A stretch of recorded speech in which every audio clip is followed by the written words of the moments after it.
Chapter 1017. In the pandemonium, Han Shua's main body was hiding deep underground, continuing to refine his body with mystical Yin energy. Meanwhile, his avatar was gathering the experts of Tanai to discuss a countermeasure. The sudden attack on the Destiny Dominion by the Dominions of Light, Water, and Life was somewhat unexpected to Han Shua. He needed to unite all the forces in the fringe as soon as possible in order to deal with any possible changes. Before Han Shua could explain everything, the space above Tanai distorted strangely, and the god of space, Fernando, walked out of it. Fernando swept his gaze across the Han family members gathered around Han Shua and smiled at Han Shua. He said, "I think we should take a look at the Destiny Dominion. Perhaps you don't know how the Mirror of Destiny operates. I'll take you there." Tanai, Ballins, Statholm, and the others widened their eyes in confusion when they saw Fernando. When Han Shua explained Fernando's identity to them, the members of Tanai's Han family were shocked beyond words. One of the most powerful and mysterious existences on Elysium, the ancient god of space, had personally come to the Pandemonium and even invited Han Shua to the Destiny Dominion. This was enough to show how high Han Shua's status on Elysium was. "Can we wait for a while?" Han Shua smiled after explaining Fernando's identity. Fernando nodded and smiled amiably. "No hurry. I'll wait for you." The Han family members were even more shocked by his words. Ballins, Statholm, and the others looked at Han Shua with more than just astonishment. Their gazes were filled with sincere admiration. Phoebe, Emily, and the other women looked at Han Shua with fervent gazes. They almost wanted to eat him alive. Han Shua smiled and quickly briefed his subordinates. He didn't keep Fernando waiting for long and entered the tunnel with him. In the sky above the Dominion of Destiny, Han Shua and Fernando, the overgod of space, were standing in the thick mist, looking down at the vast Dominion of Destiny. The densely packed dots below them looked like tiny ants. They were the gods of Elysium. Looking down from above, these gods were like ants.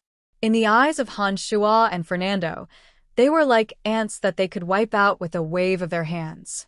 "Look, the mirror of fate is right above the divine temple. Those complicated and fine threads correspond to the traces of fate of those people below." Fernando explained to Han Shua as he pointed at the mirror of destiny that ordinary gods would find difficult to detect. As expected, from Han Shua and Fernando's point of view, they discovered that there was an enormous mirror floating above the Shrine of Destiny. Within the mirror, there were hair-thin threads that were strung together. There were billions of them, and a small area of the threads was glowing brightly with intense life energy. The enormous mirror of destiny seemed to be illuminating more than half of the Dominion of Destiny. Strange energy undulations were transmitted from the Shrine of Destiny to the Mirror of Destiny, maintaining the movements of the Mirror of Destiny. Every time a god died, the corresponding thread of fate in the Mirror of Destiny would grow thicker and longer, causing the densely packed threads in the Mirror of Destiny to shrink and tighten, forming an enormous net that was getting tighter and tighter.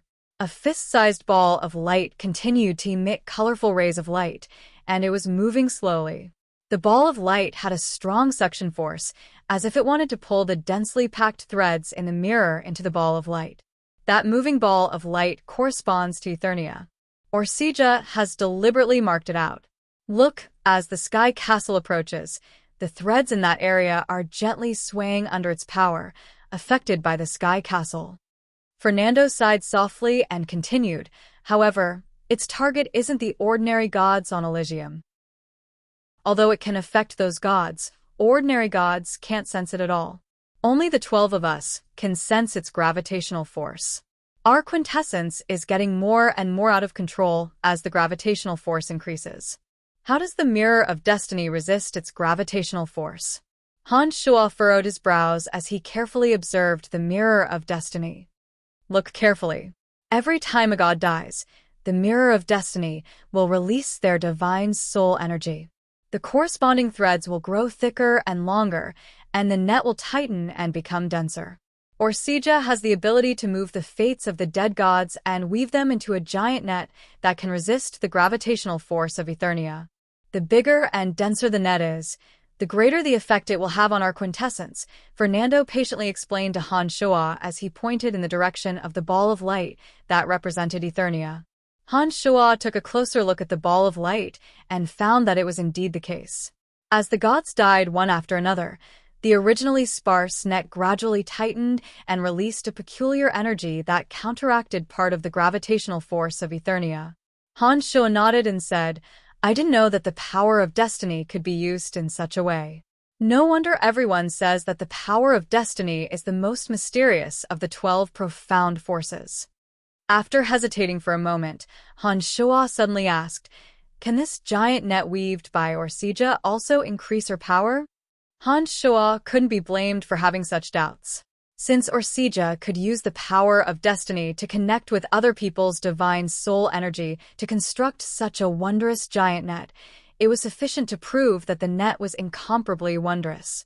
Since it could even counteract the magical power of Eternia, could it have other uses? Fernando hesitated under Han Shuo's question. After a long silence, he shook his head with a strange expression and said, "I'm not sure about that, but I think it has other uses." Over the years, the power of destiny in Wuxia has become stronger and stronger. Nestet and the others suspect that the divine souls created by the battle of the gods not only helped us counteract the gravitational force of Eternia, but also helped Wuxia.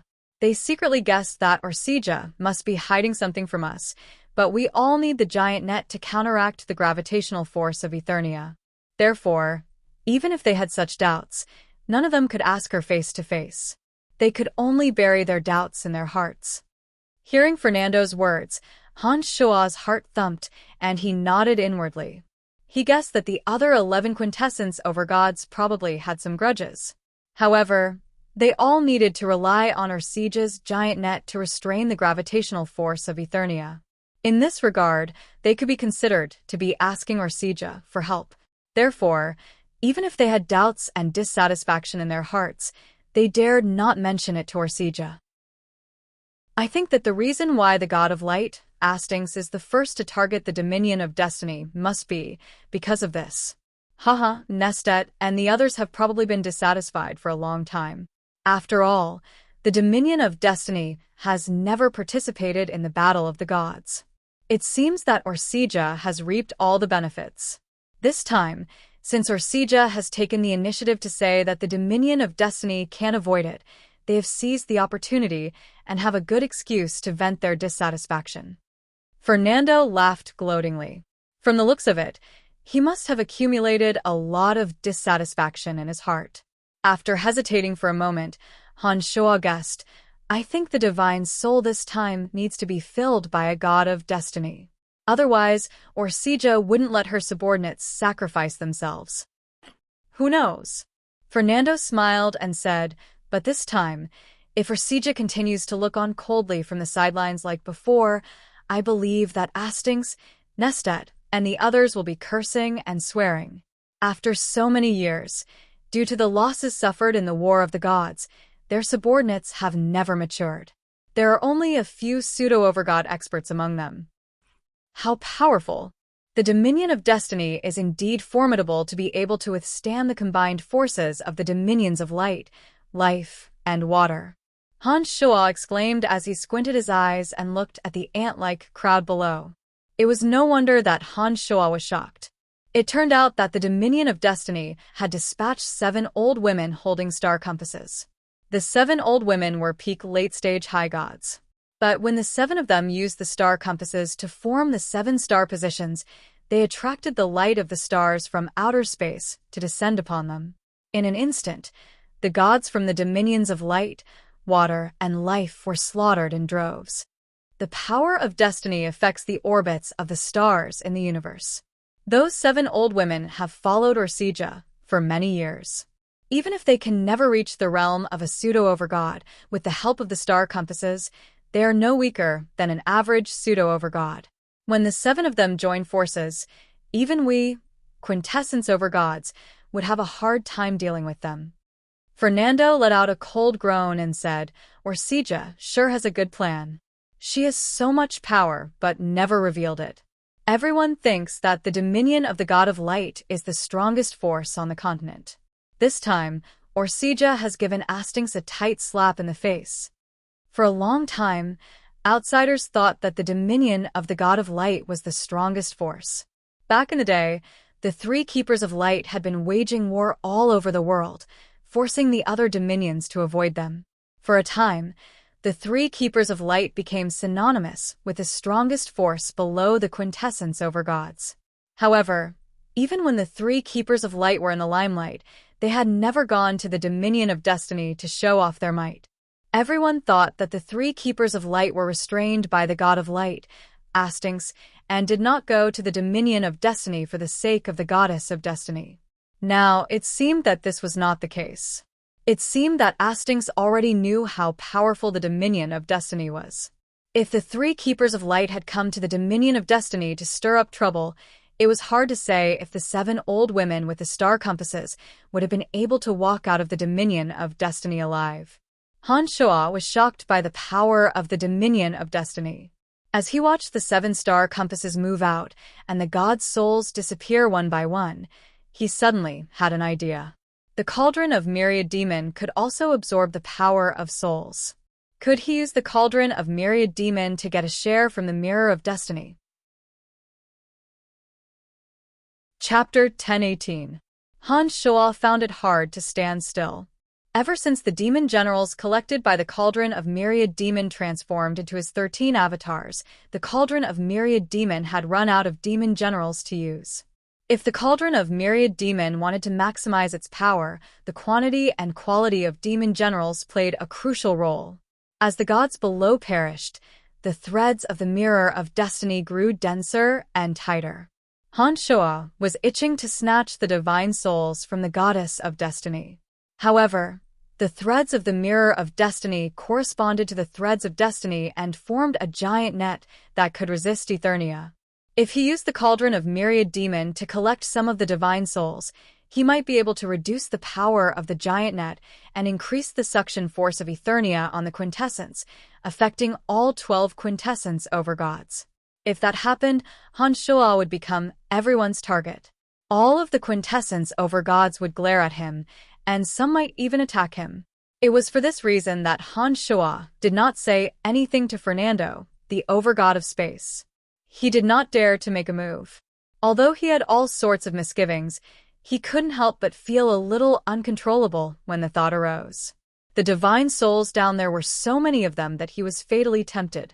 He really wanted to snatch a portion of those divine souls from the goddess of destiny for his own use. Han Shuo's mind raced as he suddenly hardened his heart and thought of an excuse to attack. At that moment, a jet of black light flew out from the depths of the pandemonium and shot toward the dominion of destiny, like a bolt of lightning. The fringe was not far from the dominion of destiny. The cauldron of myriad demon accelerated to its maximum speed and arrived at the center of the battlefield in no time at all. The cauldron of myriad demon concealed its energy and cautiously roamed the battlefield, quietly absorbing the divine souls that had just perished. In no time at all, the cauldron of myriad demon had collected more than 100 divine souls. Secretly delighted, Han Shuo chatted with the overgod of space and Fernando while watching the faint jet of black light and the cauldron of myriad demons' divine souls. The power of those 7 old women is a bit too terrifying. At this rate, the dominions of light, water, and life wouldn't be able to do much damage to the dominion of destiny. Look, those who have died are the people from the 3 divine dominions. The destiny dominion hasn't suffered many losses. Looking down, Han Shuo talked to Fernando so that he wouldn't notice what he had done. Not necessarily. Fernando smiled. There's no way Astyx doesn't know how strong the destiny dominion is. If he dares to send his subordinates to cause trouble in the destiny dominion, he must have some other tricks up his sleeves. Otherwise, Astyx wouldn't do something so uncertain. Besides, it's not just the dominion of God of light this time. The dominion of water and the dominion of life aren't easy to deal with either. If the 3 dominions join forces against the dominion of destiny, they won't be at a disadvantage. As if to cater to the god of space's words, the situation below suddenly changed as soon as he finished speaking. A few pseudo-overgods suddenly appeared behind the dominions of light, water, and life. They seemed to have been discussing how to deal with the 7 old crones. Now, they immediately pounced on the old crones. One of them was Jar, one of the guardians of light from the god of light. He had been reborn under the power of the god of light. He was still wearing the holy golden armor and looked majestic. Apart from Jar, the god of war from the god of light, there were also pseudo-overgods from the dominions of water and life. The pseudo-overgod from the water dominion was a beautiful woman. She twisted her body into the battlefield as if she had no bones. She didn't seem to attack, but a pool of water suddenly appeared beside the 7 old crones and drowned them all. Another man who cultivated in the force of life praised the goddess of life loudly. The force of life rippled across the battlefield, and all the experts from the dominions of light, water, and life who were injured but not dead were instantly revived. They had regained their peak combat strength. The 3 pseudo-overgods weren't the only ones who joined the battle. There were also 2 pseudo-overgod experts who surrounded the 7 old crones from the left and right. They blocked the power of the stars from outer space and closed in on the 7 old crones. Every time the 7 old crones took a step back, many gods from the dominion of destiny would be killed. They no longer had an absolute advantage. After all the pseudo-overgods from the dominions of light, life, and water joined the battle, the dominion of destiny's defense was gradually showing signs of collapsing. As a result, the 2 sides were evenly matched. The dominions of light, life, and water even seemed to have the upper hand. Han Shuo was in a very good mood as he watched the battle unfold. He couldn't wait for the blood to flow like a river. The gods who were engaged in battle did not notice a faint black light floating above the battlefield. It was gently hovering between the 2 sides and sucking the divine souls into the cauldron of myriad demon. Another 300 divine souls were sucked into the cauldron of myriad demon without them noticing. The cauldron of myriad demon became even more active after obtaining the energy of the divine souls. Gradually, it stopped hiding and became more ferocious and greedy when it absorbed the divine souls. Wherever the black light passed, the divine souls that had yet to dissipate would be sucked into the cauldron of myriad demon. Damn it, I'll be discovered sooner or later. Han Shuo cursed in his mind when he saw that the cauldron spirit was getting more and more arrogant. He tried to calm it down a little. It was at this moment that a strange noise sounded from the Shrine of Destiny. The mirror of destiny hovering above the shrine flashed, and the image of the cauldron of myriad demon appeared. Han Shuo knew that the goddess of destiny must have discovered his little trick. The 2 of you, please come to the Shrine of Destiny. An intense soul fluctuation came from the shrine below. It was obvious that the goddess of destiny had spoken. Fernando was still unaware of the situation. He creased his brows and took the lead to land in the Shrine of Destiny. Han Shuo hesitated for a moment before he braced himself and followed Fernando into the Shrine of Destiny. Wuxia, why did you ask me to come down? Fernando was still somewhat displeased. He said, can't we watch from above while you are fighting? This doesn't violate our agreement, does it? Fernando looked at Wuxia in the Shrine of Destiny. The floor of the Shrine of Destiny was made of some unknown material. It looked like a miniature Milky Way with many dazzling stars twinkling and moving about. Standing on the Shrine of Destiny, Han Shuo felt as though he was standing in the vast starry sky. Wuxia didn't answer Fernando. Her bright and deep eyes gazed calmly at Han Shuo. She frowned and softly said, Han Shuo, are you trying to make trouble for me? Fernando was a little confused. He looked at Han Shuo strangely and asked, what's going on? See for yourself. Wuxia stretched out her hand and shot out a beam of light. On a slightly lower mirror, the cauldron of myriad demon appeared. The cauldron of myriad demon's little trick of collecting souls was clearly displayed on the mirror. Han Shuo couldn't deny it even if he wanted to. Han Shuo was a little embarrassed that his little trick had been discovered. He smiled sheepishly and said, there's so much soul energy. I think it won't affect you if I collect some. Your mirror of destiny can absorb soul energy, and so can my demonic artifact. You're a big fish and I'm just getting some soup. Hee hee. My demonic artifact will become even stronger after collecting those souls. It'll also help me improve my strength and allow me to reach the realm you want me to sooner. I thought you wouldn't mind. Han Shua, this doesn't seem like a good idea, does it? Fernando had a strange look on his face. He pondered for a moment and then said softly, "Those souls can make the mirror of destiny form a giant net to block the suction force of Eternia. It's for everyone's sake. It's the only way the quintessence over gods can relax a little. You may not have a quintessence, but Han Hao has one. Are you so selfish that you don't care about your own son's life?" Orsija was clearly displeased. "Do you think Han Hao's quintessence is the same as yours?" Han Hao's quintessence isn't affected in the slightest. Han Shua retorted in his mind. Of course, he wouldn't say that out loud.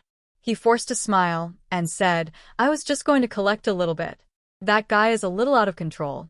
Hee hee, I'll restrain him." Sorry about that. If your demonic artifact can counteract the influence of Eternia on the quintessence, I don't mind you taking a portion of the divine souls. But if your demonic artifact is temporarily ineffective against Eternia, I hope you'll stop doing these little tricks. For the sake of all of us, please stop." The goddess of destiny said sternly as she looked deeply at Han Shua. "Idiot, why are you making such a big fuss? Hurry up and stop. This kind of thing can only be done discreetly. Aren't you making me look bad by being so brazen?" Han Shua contacted the cauldron spirit and said, "They have spoken. If we can't counteract the suction force of Eternia, we can't divide the divine souls." "Who said we can't?" The cauldron spirit retorted, "As long as I have enough divine soul energy in my body, with the energy of 10,000 divine souls as a primer, I can counteract part of the suction force of Eternia. If I can refine a demon general with the energy of 100,000 divine souls, I can completely counteract the suction force of Eternia. I wouldn't even need that so-called mirror of destiny." "Are you sure?" Han Shua stared blankly for a moment before he continued to communicate with the cauldron spirit. "Master, if I have 200,000 divine souls as a primer, I can directly shatter the defensive boundary of Eternia." The cauldron spirit transmitted arrogantly. Han Shua, what do you mean by that? Orsija shouted coldly when she saw that Han Shua wasn't saying a word. No one had ever dared to ignore her. In her eyes, Han Shua was communicating with the cauldron spirit. To Orsija, Han Shua's attitude made her very uncomfortable. "I think I'm really going to get a piece of the action." Han Shua took a deep breath. The corners of his mouth curved into a smirk as he said in a deadpan manner. Chapter 1019. Orsija had been a little displeased before, but after hearing what Han Shua had to say, Orsija's expression turned ugly. She glared at Han Shua with undisguised anger. "Han Shua, do you think it's child's play to collect divine souls with my mirror of destiny?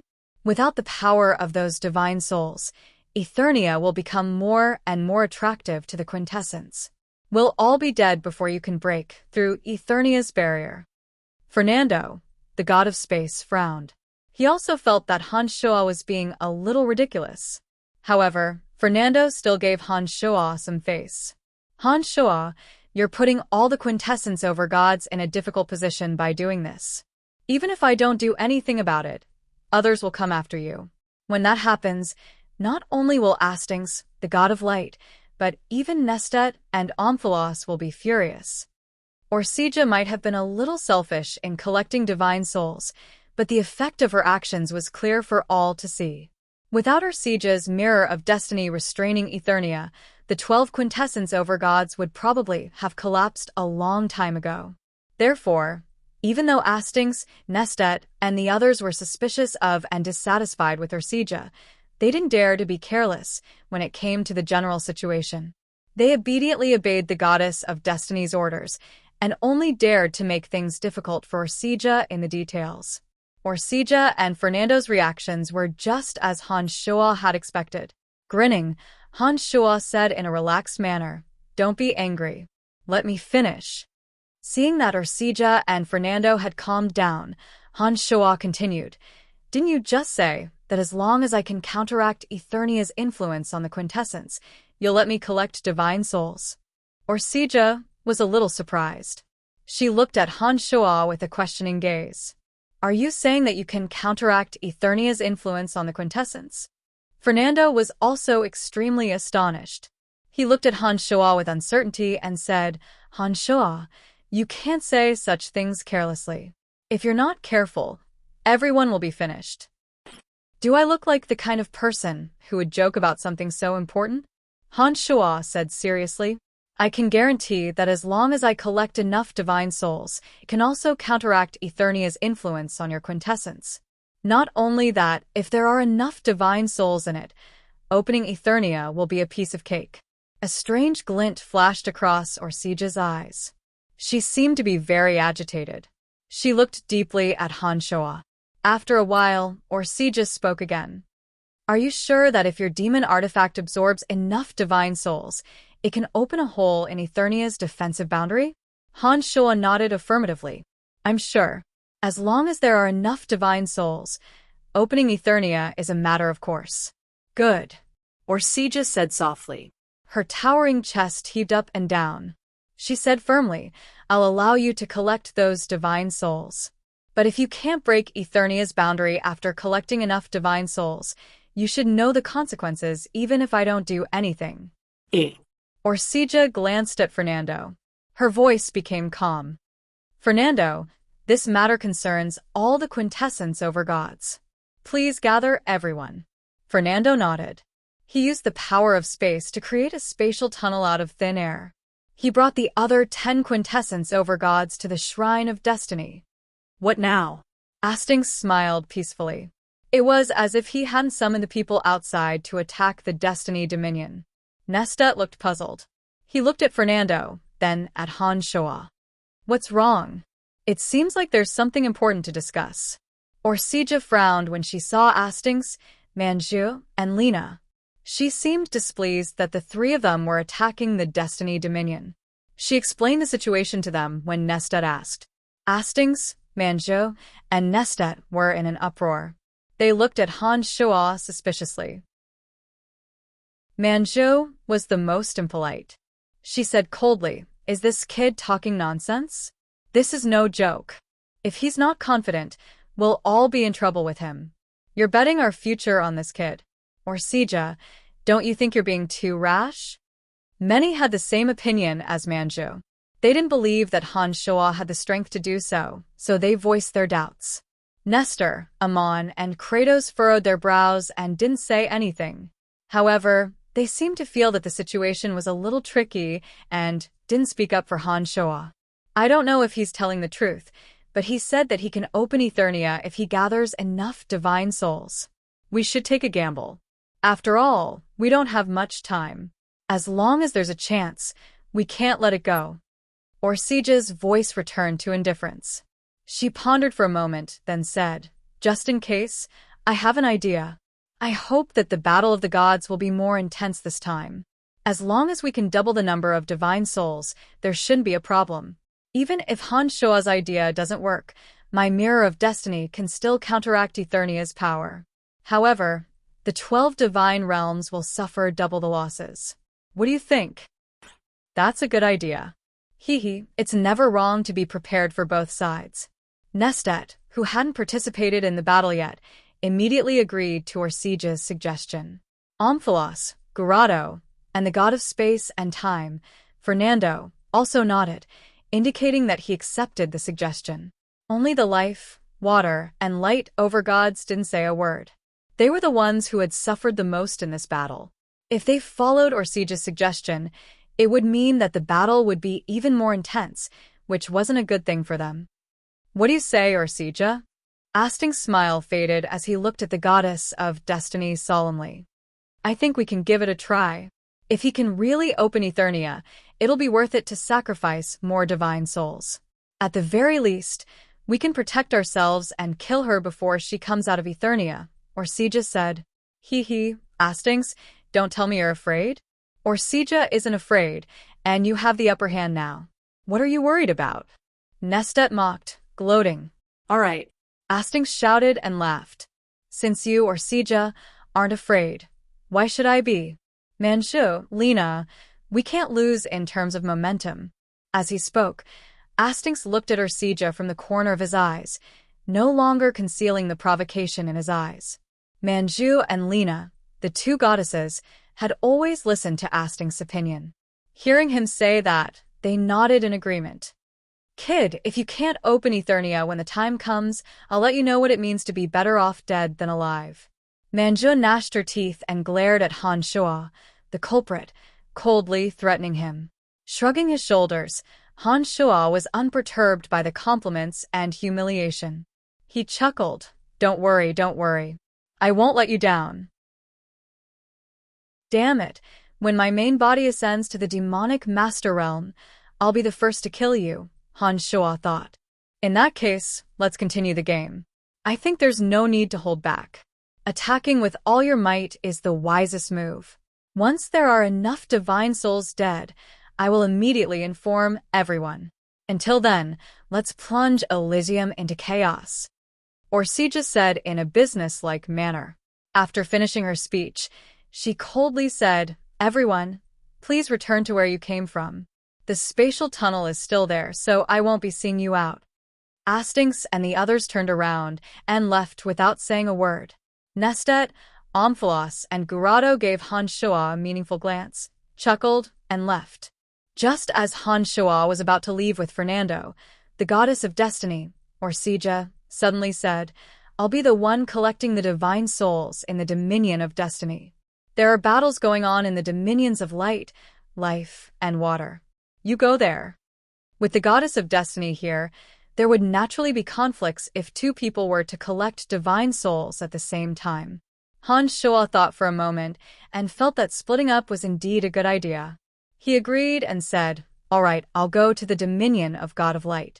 Fernando, I'll have to trouble you to give me a ride. Don't mention it. Fernando smiled and extended his hand to open up another passageway. He waved at Han Shua and entered the passageway himself. Han Shua took one last look at Ursija and followed Fernando into the spatial tunnel. As soon as he stepped out, he found himself in the Thousand Peak Mountain Range outside the dominion of God of Light. The Thousand Peak Mountain Range was a place one had to pass in order to enter the dominion of God of Light. It was named the Thousand Peak Mountain Range because of its thousands of peaks of various sizes. At this moment, the Thousand Peak Mountain Range was filled with gods. Many experts from the dominions of wind, fire, lightning, and earth were pursuing the gods from the dominions of life, light, and water, forcing them to retreat into the dominion of God of Light. It was obvious that the alliance of the gods from the dominions of lightning, wind, fire, and earth had the upper hand. They were constantly killing the divine guards from the dominions of light, life, and water. Fortunately, the dominions of God of Light had made preparations in advance in the Thousand Peak Mountain Range. Countless energy towers were densely packed on top of the mountains. All of them were radiating holy light. With the help of the holy light, the dominions of wind, fire, lightning, and earth barely managed to hold off the pursuit of the allied forces of the dominions of wind, fire, lightning, and earth. The densely packed energy towers had consumed an immeasurable amount of energy crystals. The Dominion of God of Light had spent a great deal of effort to set up the Thousand Peak Mountain Range, presumably to defend against the attacks of the dominions of death, destruction, and darkness.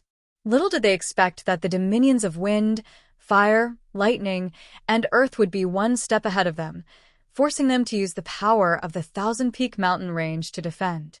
As soon as Han Shua entered the Thousand Peak Mountain Range, he laughed wildly in excitement when he saw the divine souls that had yet to dissipate. He immediately released the cauldron of myriad demon to collect them. Chapter 10:20.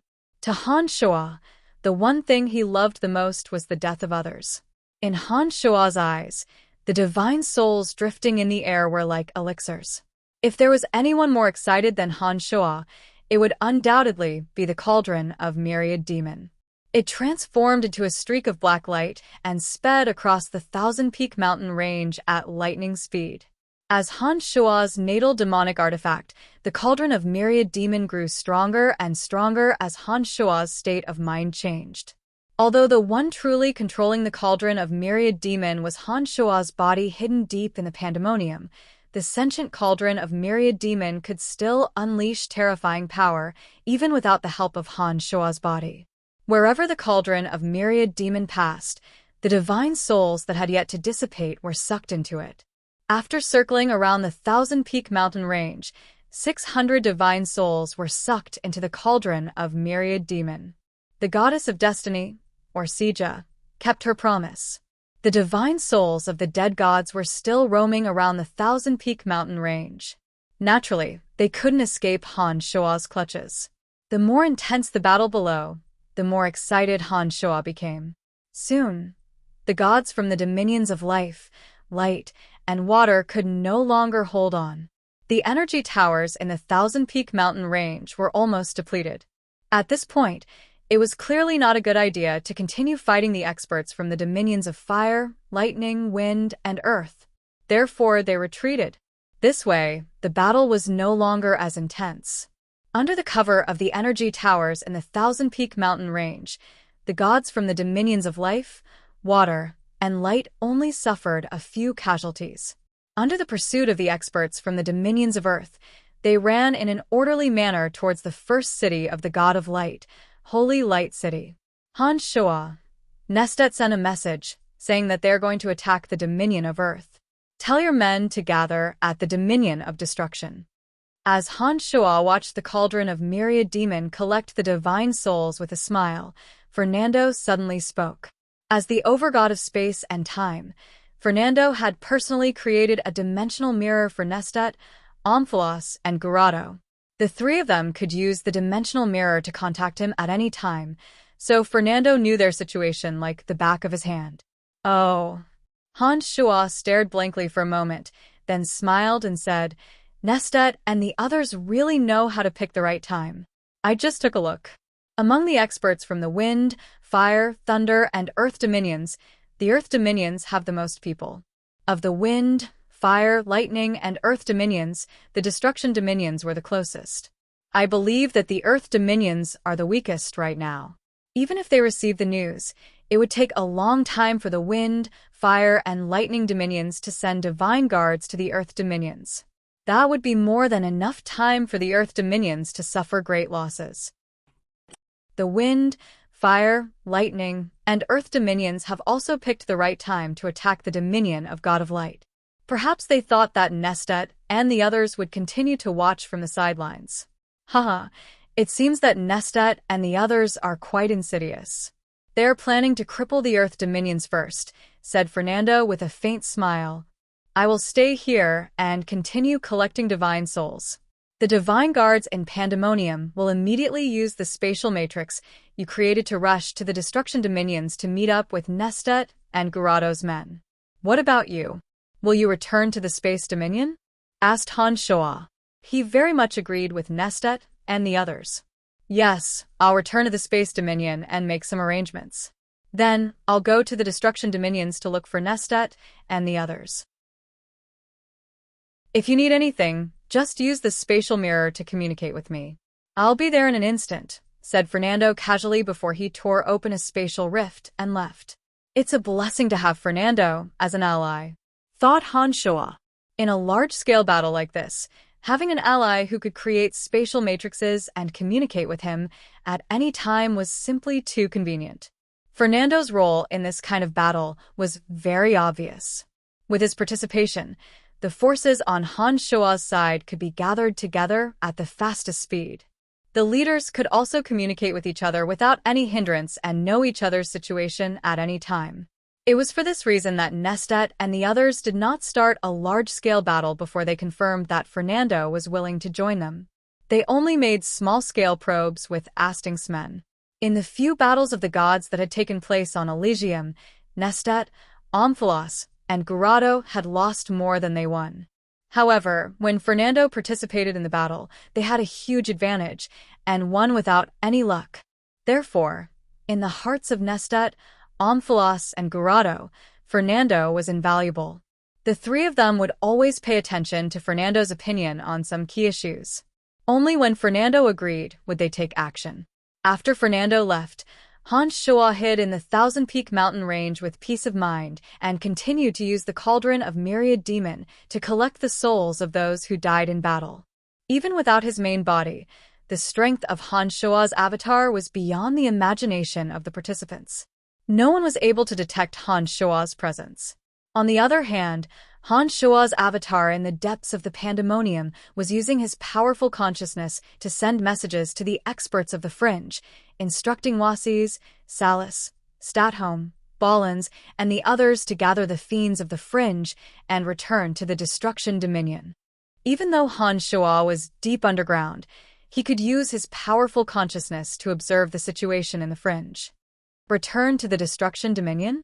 Heavens, we won't be killed on the spot, will we? In the fringe, a group of people looked shocked. They didn't know what to do after receiving the news. Yeah, we were expelled from the Destruction Dominion back then. We offended too many people in the Destruction Dominion.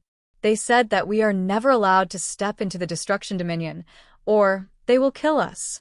If we return to the Destruction Dominion now, won't we be killed on the spot? Another person said worriedly. The others chimed in with strange expressions on their faces. This group of people had come to the fringe from the Destruction Dominion many years ago. Back in the Destruction Dominion, they became public enemies due to various reasons. They were expelled from the Destruction Dominion by the city lords, divine guards, and large family clans. They were not allowed to step into the Destruction Dominion. After coming to the fringe, they had finally settled down. But now they were suddenly told that they had to go to the Destruction Dominion. They were dumbfounded. Back then, when they were expelled from the fringe, they had already made up their minds to never return to the Destruction Dominion. They were originally from the Destruction Dominion, and they might have some relatives there. Although they wished to return, they had no choice but to leave their homes in the face of great danger. For many years, they didn't dare to step into the Destruction Dominion. What's all this noise about? A loud roar sounded from afar. A bolt of lightning flashed across the sky. Salas's majestic figure landed beside them. He glanced at the cowering people and shouted, "What are you afraid of at a time like this?" "Lord Salas, it's not that we don't dare to return to the Destruction Dominion, but we are worried that we will bring trouble to everyone. After all, our reputation in the Destruction Dominion was too bad. Once we return, we will be immediately attacked by them. What do you think? Should we stay?" suggested the leader of the group after hesitating for a moment. Salas only realized the sensitivity of their identities after hearing those words. He bunched his brows and wanted to ask for Han Shuo's opinion. But before he could take out the spatial mirror to contact Han Shuo, a strand of his consciousness entered his divine soul. "Don't worry, let them go. Gurado has already given the order. No one will dare to touch them. As long as you are from the Hexopolis, even if you were expelled from the dominions of death, darkness, and destruction, you can return to them. I will take responsibility for any problems that arise." Salas immediately put on a smile. He glanced at the trembling people and proudly said, "That person from the pandemonium said that as long as you are from the death, darkness, and destruction dominions, you can go there without any problems." After a short pause, Salas continued, "This is the result of his communication with the quintessence overgods from the three dominions." As soon as those words were spoken, the fiends from the death, darkness, and destruction dominions all boiled over. Their faces were flushed with excitement, as though they were bleeding. They hugged each other and danced with joy on the streets of the Hexopolis. These demon gods from the death, darkness, and destruction dominions were all natives of the three dominions. They might still have friends and family in the three dominions, but due to various reasons, they could never return to the death, darkness, and destruction dominions. Only they knew how painful it was for them to go through such an unforeseen experience. They had never thought that they would be able to return to the three dominions. When they suddenly heard Han Shuo's promise, their excitement was unimaginable. They laughed maniacally and loudly praised Han Shuo, praising Han Shuo to the heavens. All right, all of you damned fellows, shut up. "Line up and enter the spatial magic array obediently," shouted Salus. A rare smile appeared on his face. How could Salus not want to return to the Dominion of Lightning? Salus used to be a mighty figure in the Dominion of Lightning. Even now, there were still people he couldn't let go of. Even though he had the strength of a demi-over-god, he only dared to sneak back to the Dominion of Lightning, fearing that he would be discovered and attacked by the divine guards of the Dominion of Lightning. He was afraid that the quintessence over-god would kill him. After today's events, Salus seemed to see the hope of openly returning to the Dominion of Lightning. Not only that, the next time he returned to the Dominion of Lightning, he would not have to hide his identity and attack his former enemies. He wouldn't have to worry about the quintessence over-god killing him. At the thought of this, even Salus could not control the excitement in his heart. Therefore, he could completely understand the expressions of these fellows. Chapter 10:21. Han Shuo didn't know about Salus's past, nor did he know what was going through Salus's mind at the moment. However, after scanning the area with his divine sense, he could tell how excited the gods were from their expressions. He didn't say much as he was at the bottom of the ninth realm mystical Een harvester. After giving his orders, he continued to refine his body with the mystical Een aura. To Han Shuo, the battle of the gods was important, but the most important thing was to unleash his full power. The barrier of Eternia would break one day, and when that happened, his value would come to an end. The quintessence over gods like the goddess of destiny, the god of light, and the water goddess Manju tolerated all of his requests, but once he lost his value, they would definitely kill him. From what Nestet, Omphalos, and Garado had said, Han Shuo could vaguely guess what the quintessence over gods were planning. He knew that once the barrier of Eternia was broken, they would attack him before he could even enter Eternia. To them, the threat of the demon lord Gu Tianxia's successor was no less than the threat of the All-Mother. Although according to the agreement, Nestet, Omphalos, and Garado had said that they would help him when the time came, the agreement was the most unreliable thing. Whether or not those treacherous fellows could be trusted was still a question. Naturally, Han Shuo wouldn't bet his life on them. Therefore, the only thing Han Shuo could do was to do his best to improve his strength, no matter the cost or the means.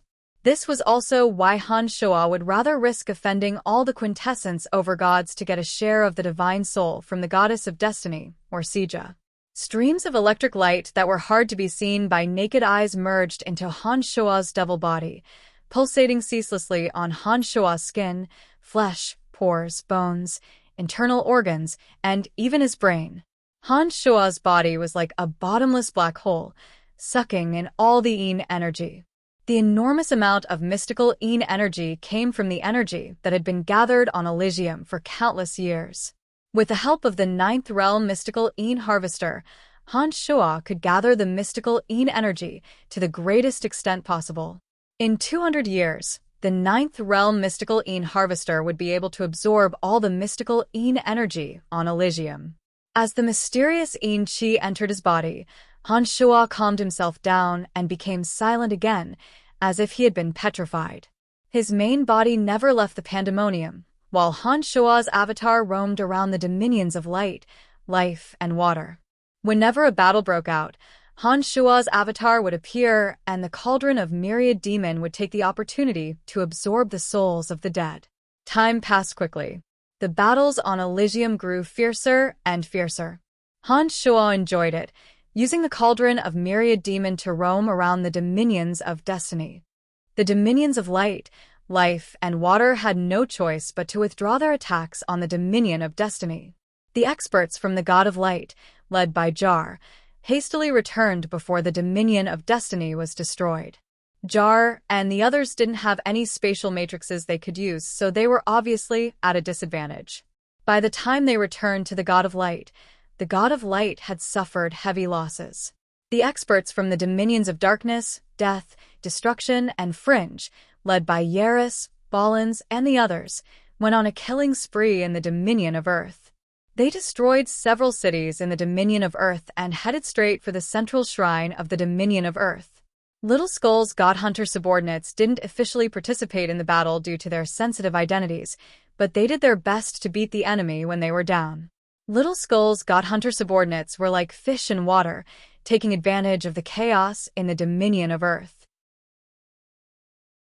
When the experts from the Dominions of Wind, Fire, Lightning, and Earth saw that Jar and the others had returned, and that the Dominion of Earth had been slaughtered by Yaris, Ballins, and the others, they had no choice but to temporarily abandon their attacks on the God of Light.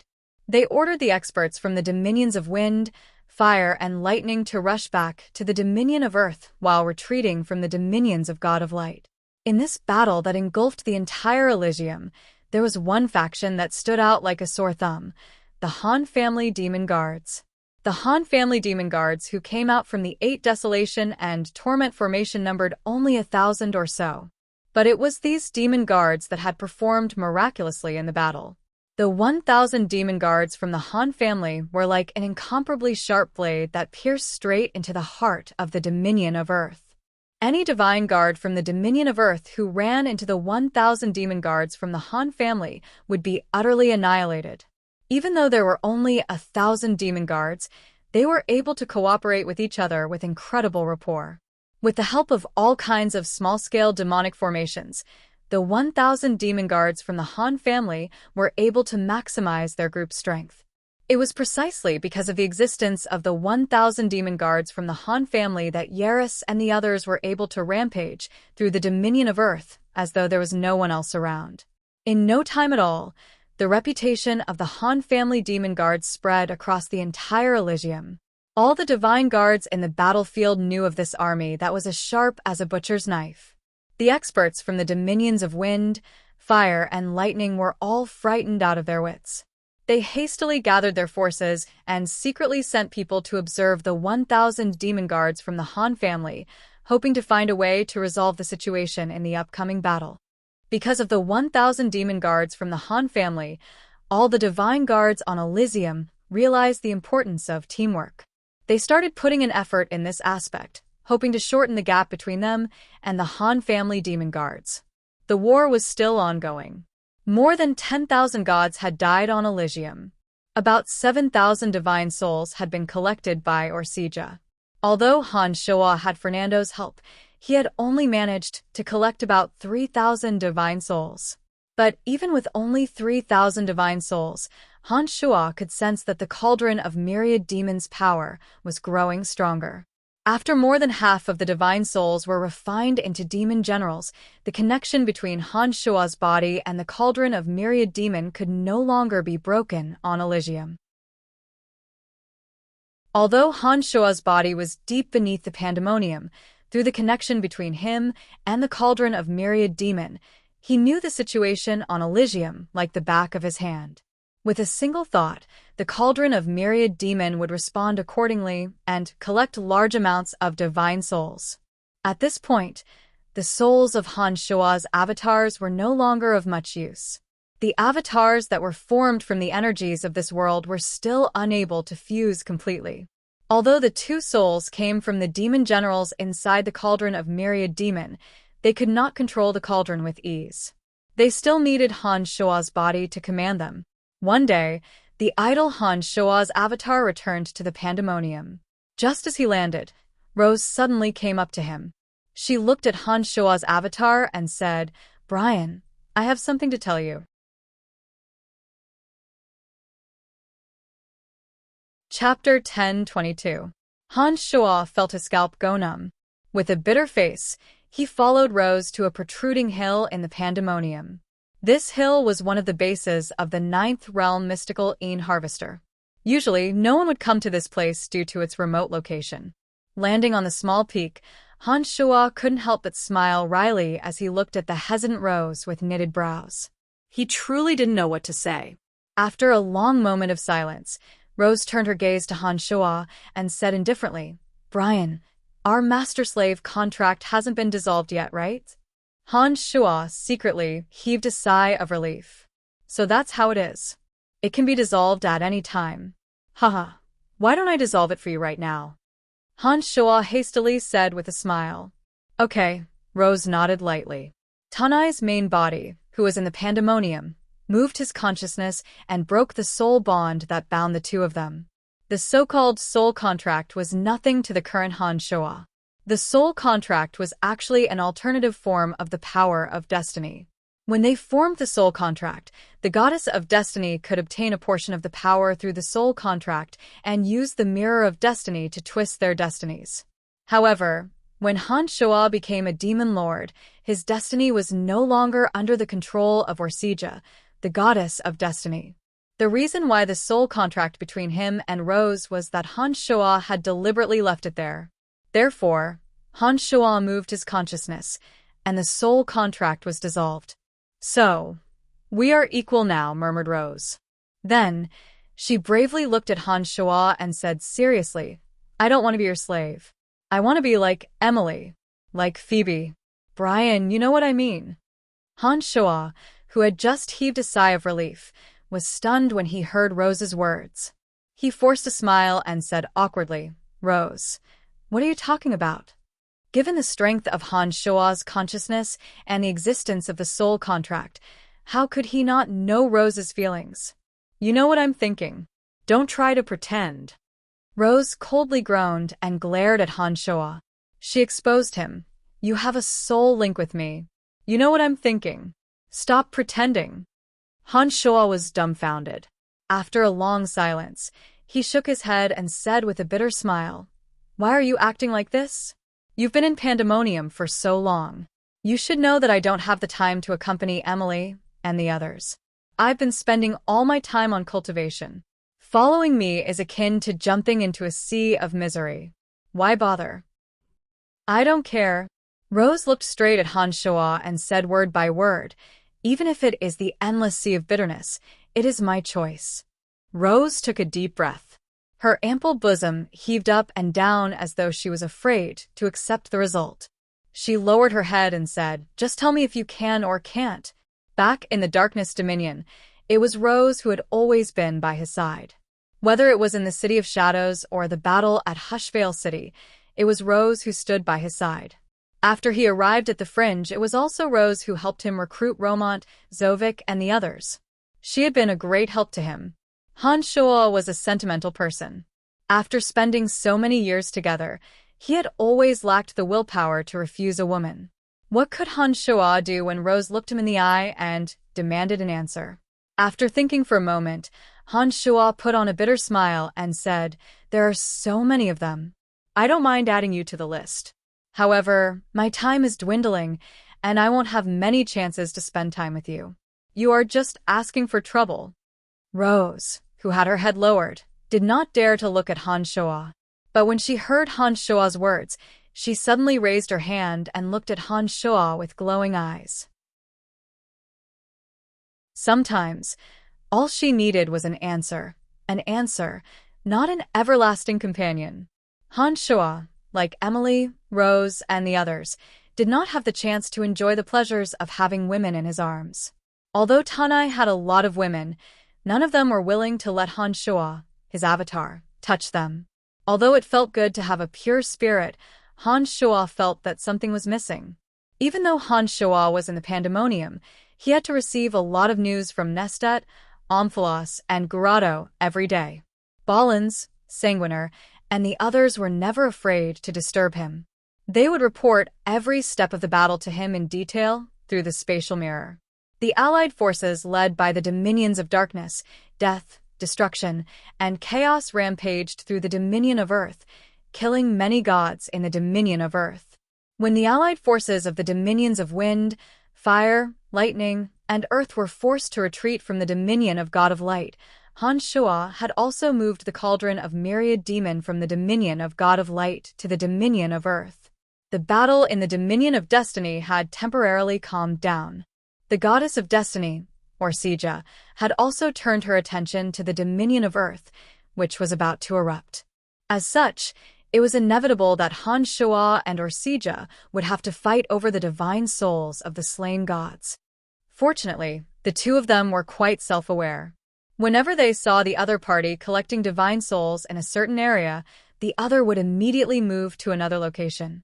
Under the control of the two, The mirror of destiny and the cauldron of myriad demons split up to collect the divine souls of the dominion of earth.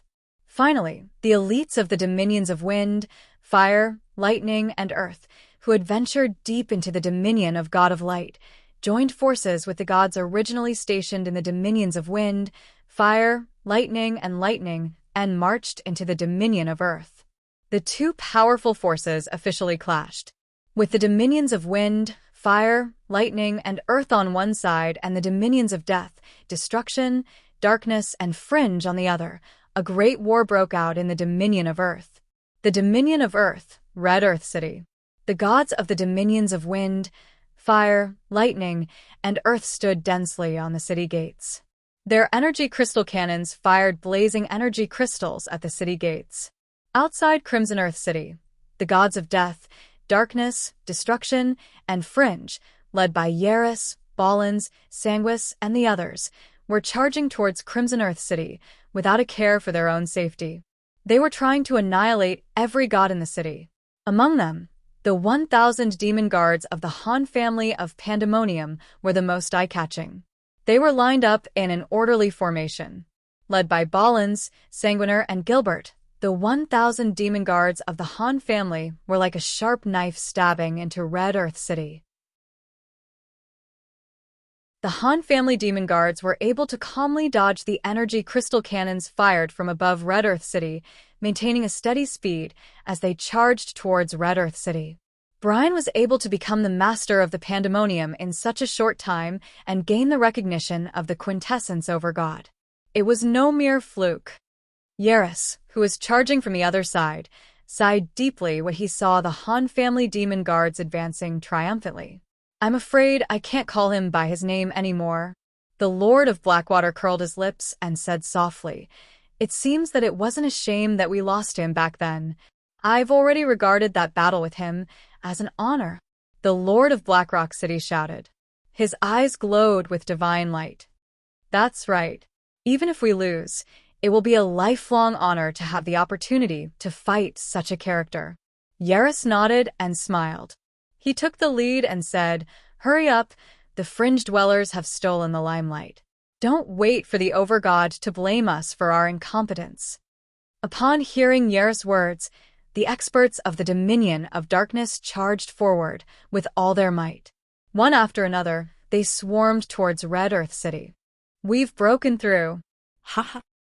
Sanguis soared into the sky with a blood-colored radiance. He let out a shrill howl and swung the broadsword in his hand. Blood gushed out of the bodies of many gods on the city walls. They died on the spot with blood gushing out of their 7 orifices. Seizing the opportunity, Sanguiner, Gilbert, and Balans landed on top of Red Earth City and killed all the gods around the energy crystal cannons. Without the protection of the energy crystal cannons, Red Earth City could only rely on the power of the barrier to defend itself. Every city's barrier had a limit to its defensive power, and now that it was being bombarded by the gods, Red Earth City's barrier quickly reached its limit. Asterisk crack. Asterisk, a loud crack sounded. Red Earth City's boundary shattered, and the entire city was exposed. Attack. The gods of darkness, death, destruction, and the fringe roared with laughter as they charged into the city. They killed anyone they saw and stood together with the Red Earth City Divine Guards. The entire Red Earth City was covered in dark clouds. Lightning flashed and thunder rumbled. The earth was torn apart, the wind howled, and the flames spread. Asterisk, asterisk, asterisk, my lord, we've won Red Earth City. The city gates have been breached. Even if we can't achieve a complete victory, we've dealt a heavy blow to the 4 dominions. It was at this moment that Tanai, Zovik, came to Han Shoa's side and reported. Han Shoa, who was sitting in the middle of a group of beautiful women and explaining the secrets of various energies with a bitter face, nodded and asked, "I'm not surprised that Red Earth City was breached. Is there anything else special?" The experts from the dominions of light, life, and water left not long after returning to Light City. Zovik asked with a bunched brows after a moment of hesitation. Which direction did they go? Han Shoa stared blankly for a moment before he asked smilingly, in our direction. If I'm not mistaken, Their destination should be the fringe. Zovik replied with a bitter smile. Ah. Han Shoa cried out in surprise. He then shouted, Haha, it seems that Astinx and the others are treating us like pushovers. The way I see it, they're afraid of our Han family's 1,000 demon guards. They want to take advantage of the fringe's absence to annihilate us. Zovik harumphed coldly, as if he despised the dominions of God of Light's actions. That's a good choice. Han Shoa smiled and said, the dominions of Earth are in a chaotic war right now. Even with the spatial matrix, we can't take care of both sides. That Astinx's judgment is quite accurate. My lord, what should we do? Zovik asked worriedly. Tanai really doesn't have many experts. Once their allied forces enter Hexopolis, I'm afraid we won't be able to hold them off. Don't worry, do what you have to do. Han Shua consoled Zovik before he sneered. Hee, as long as Goldie and the others are in Hexopolis, let them come.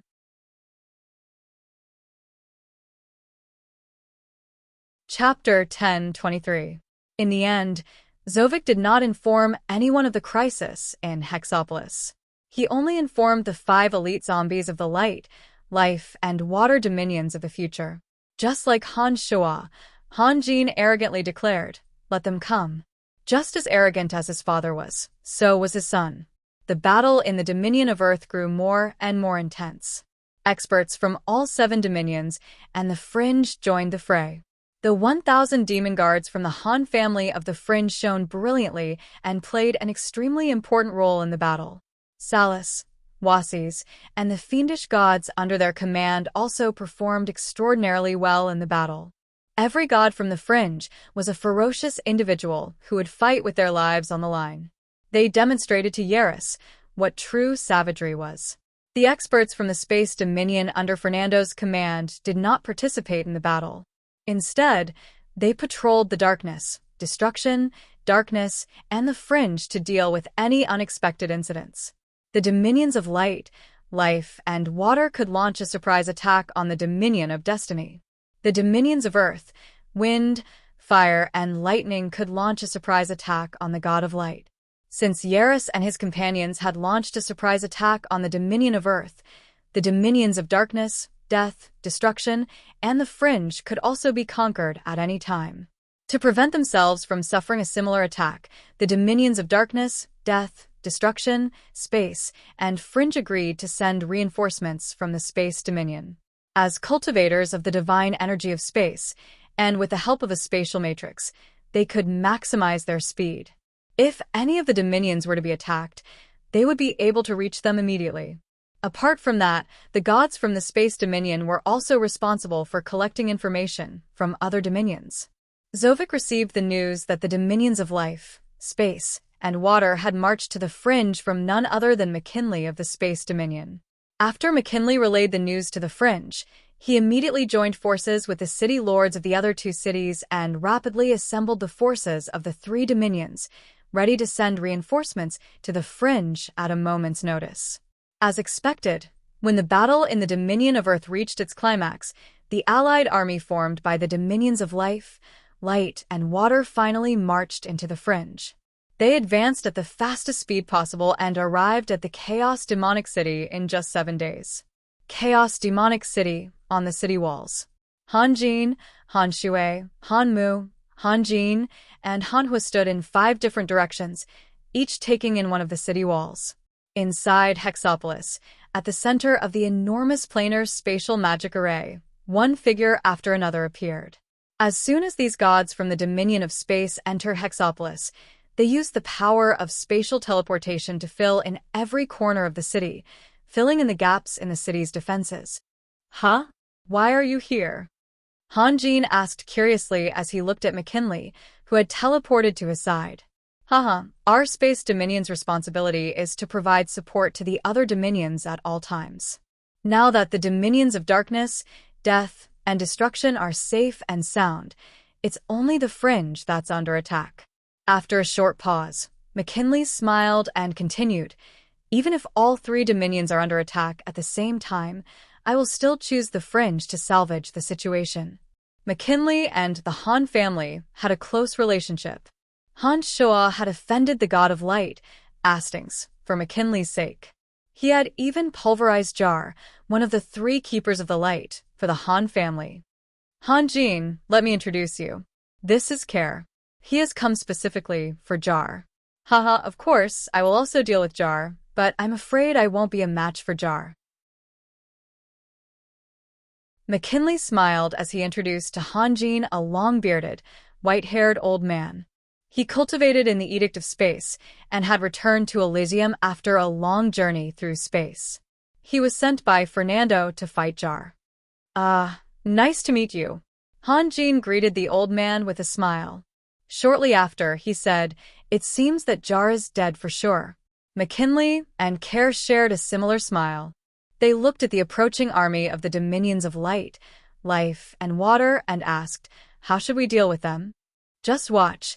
It's about to begin." Han Jin smiled and suddenly let out a shrill cry. Han Jin's shrill cry was followed by the cries of Han Shui, Han Mu, Han Hua, and Han Tu from the other four directions of Hexopolis. All of a sudden, Han Jin dived into the ground. The earth tore open a hole and enveloped Han Jin. Rumble. Rumble. The moment Han Jin landed on the ground, the entire Hexopolis seemed to tremble. Loud rumbles could be heard.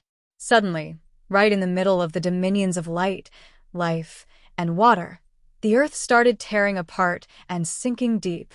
Sharp spikes shot out from the ground, piercing through many gods from the three dominions. Boiling lava rose into the sky, wreaking havoc in all directions.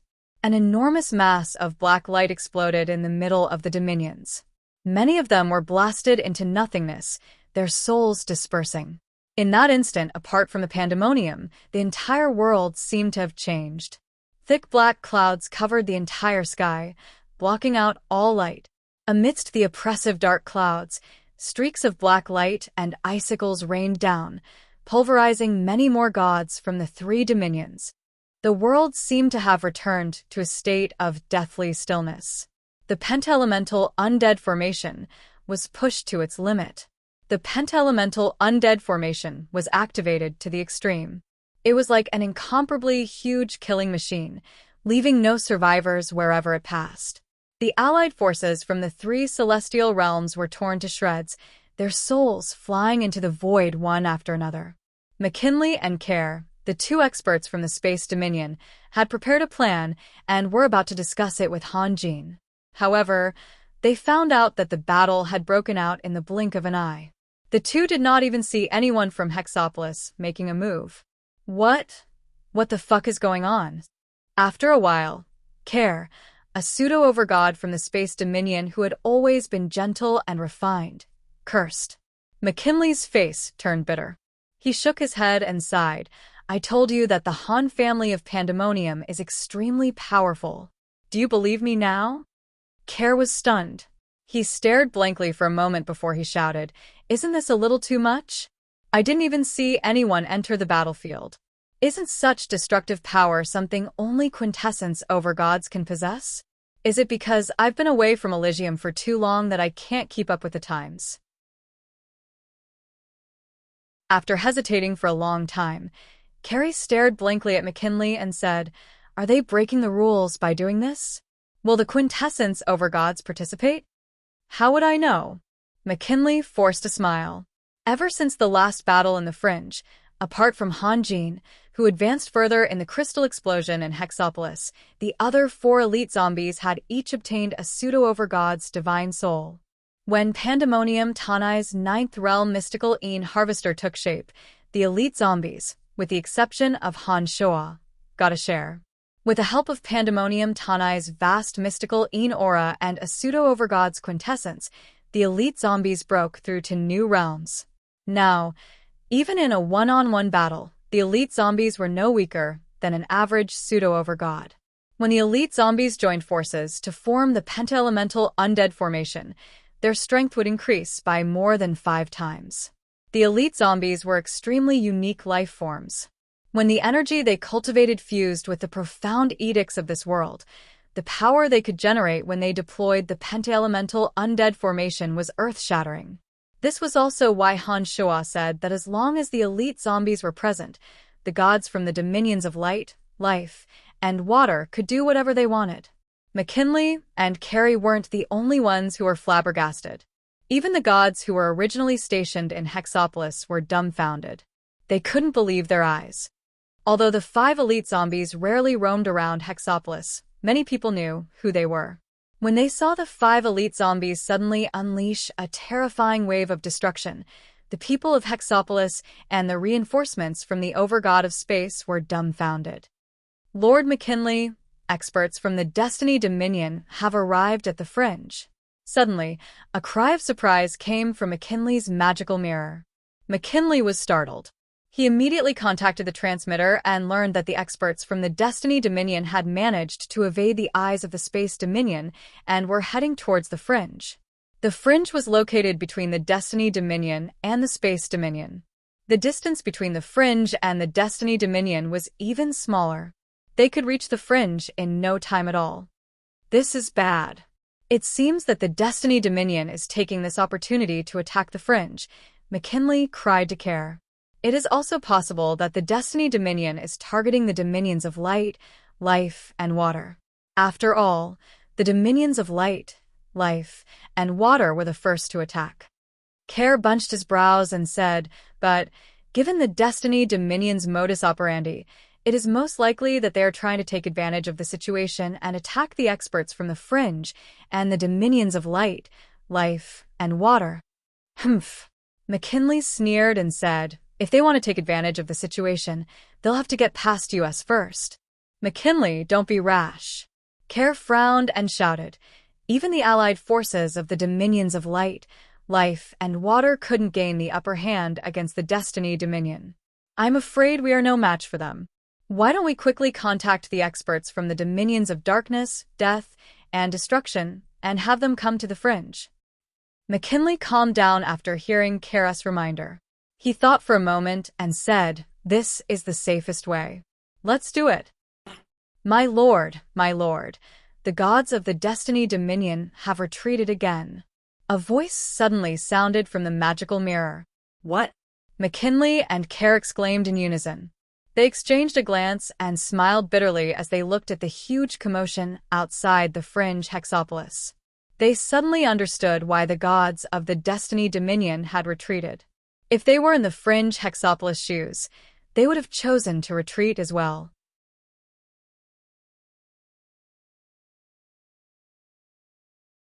Chapter 10:24.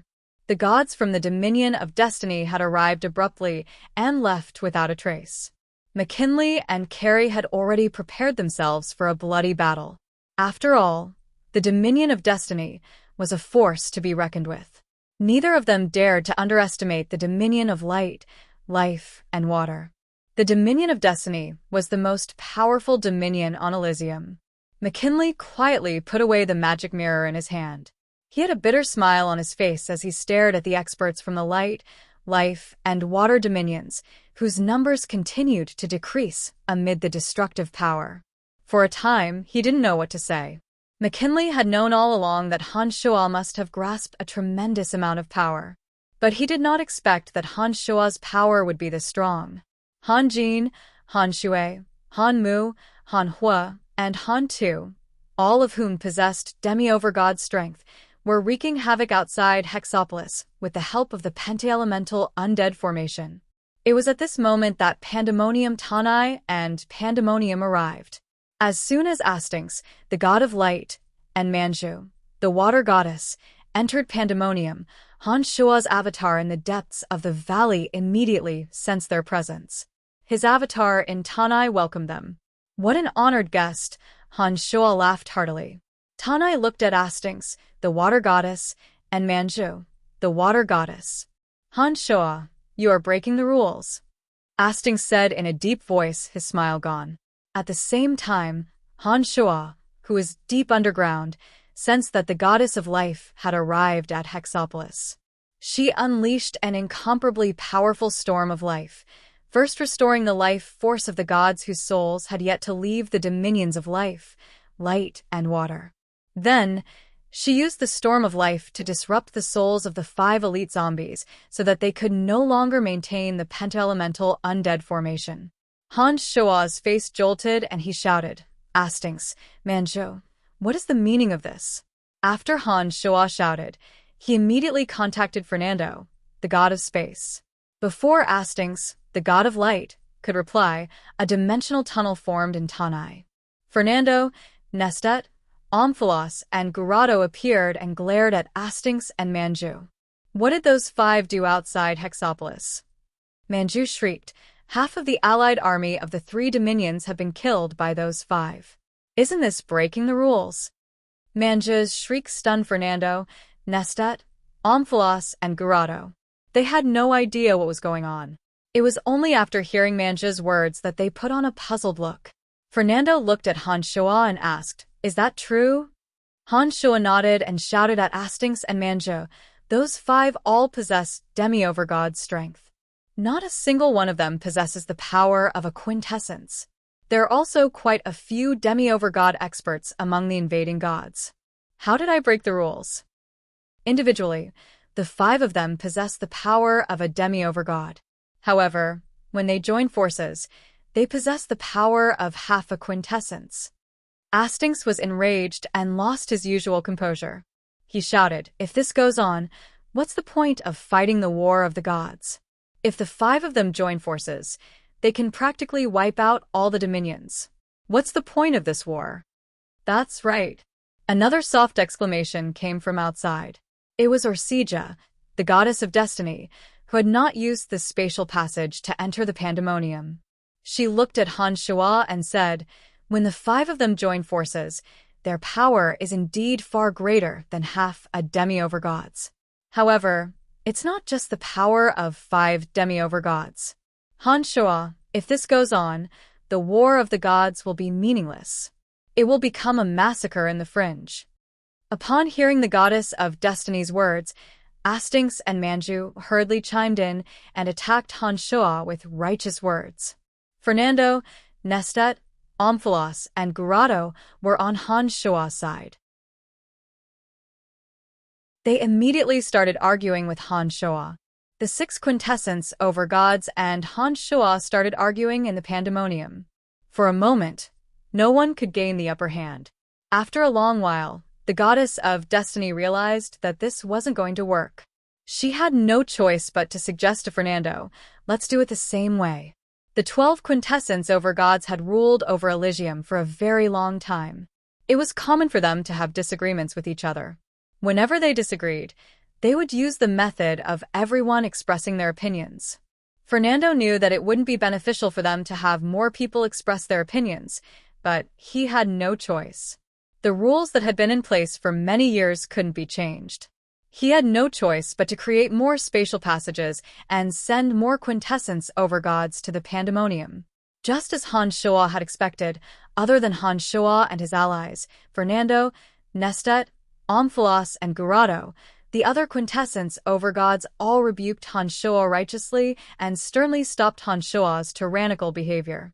Now, including Han Shua and his father, there were a total of 14 quintessence over gods. Han Shua couldn't do anything about the other 8 quintessence over gods. "Forget it. From today onwards, I will stop the 5 of them from joining forces." "I don't want them to say that I'm bullying you," said Han Shua helplessly with a shrug. "No, those 5 must not participate in the war. I just noticed that when any 2 of them join forces, their strength will not simply double," said Lena sternly. "I don't know how they do it, but as long as 2 of them are together, they can create terrifying destructive power. With every additional member, the power will increase by more than 10 times. Those 5 must not participate in the war." The other 7 quintessence over gods agreed with Lena's words, but their faces were extremely ugly. They weren't worried about the 5 elite zombies. After all, even if the 5 elite zombies joined forces to form the penta-elemental undead formation, they would only have the strength of half a quintessence over god. They wouldn't be a match for any one of them. What they were worried about was Han Shua, or to be more precise, the demonic arts Han Shua cultivated. Demonic arts could create the 5 elite zombies and allow Han Hao to mutate into a quintessence. Just what heights could Han Shua, who had been cultivating demonic arts, reach? Back then, when Gu Tianxia, the exalted demon lord, broke through the barrier of the universe, he was still able to keep the All-Mother dormant until now. As long as Han Shua possessed even half of Gu Tianxia's strength, even if they joined forces to destroy the All-Mother, they wouldn't be able to do anything to Han Shua. With that in mind, the quintessence overgods all made up their minds. Once Han Shua broke through Eternia's barrier, they would immediately kill him at all costs and get rid of this thorn in their side. If you don't want to fight, then don't. There are too many of you. I can't compete with you, snorted Han Shua as he looked at them coldly. After observing for a moment, Han Shua discovered that, apart from Fernando, who stood firmly by his side, even Nestet, Amphalos, and Gurado eyes were starting to flicker. Han Shua sighed inwardly. The power of the 5 elite zombies had shocked the 12 overgods too much. Perhaps Nestet, Amphalos, and Gurado had also realized that they wouldn't be able to appease themselves if this continued.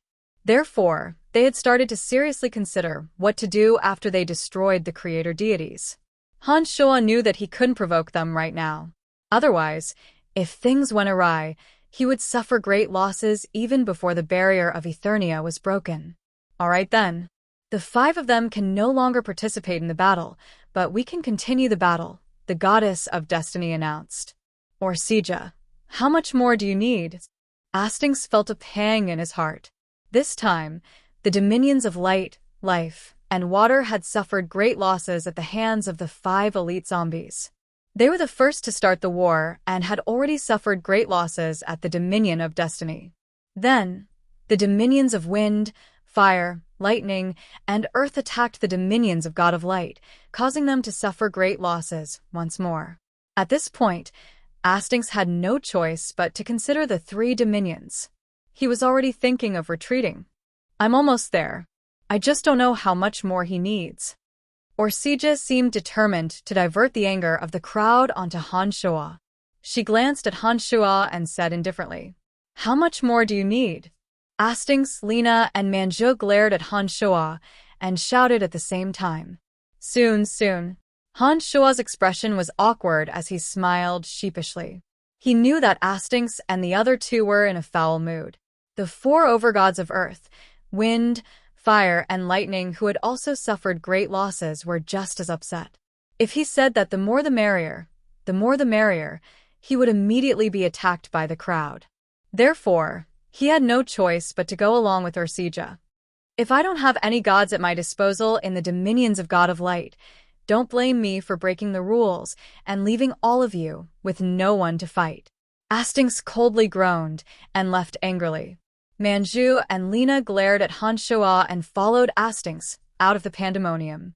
The 4 overgods of earth, wind, fire, and lightning also snorted and entered the spatial passageway. The goddess of destiny gave Han Shua a sidelong glance and left the pandemonium with a strange expression on her face. She did not use the spatial passageway and left the pandemonium with Hastings and the other 2. That's enough. Let's call it a day. Gurado walked up to Han Shua and patted Han Shua's shoulder, saying, "If this goes on, I'm afraid that these fellows won't be able to control themselves. What do you think?" I've never been one to start a war. I've always been a pacifist. As long as others don't attack me, I won't take the initiative to attack them. Han Shua spread out his hands, putting on an innocent look. Are we talking about him? Nestet pointed at the silent little skull Han Hao and said, "During the war, the God Hunters and the 12 dominions ran amok. The situation is getting worse. We can't let this go on." Oh. Han Shua nodded and glanced at little skull Han Hao. He smiled and said, "It's fine. You guys can go back now. The war in the Dominion of Earth is still ongoing." Okay. Nestet and the other 2 nodded and entered the spatial passageway together. "I'll support you no matter what." When only Han Shua and his son were left, Fernando, the overgod of space, said indifferently before disappearing, "In the future, "I'll leave a spot in your dominion of space," said Han Shuo with a grin after Fernando left.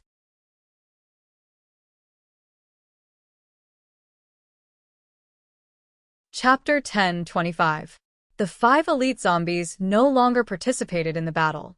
But with the devastating attacks of the 5 elite zombies, the experts from the dominions of life, light, and water who had come to the Fringe suffered disastrous losses. The remaining forces of the Fringe could no longer pose a threat to the Fringe dwellers who were aided by the experts from the Space Dominion. In the end, the experts from the dominions of light, life, and water obediently dispersed.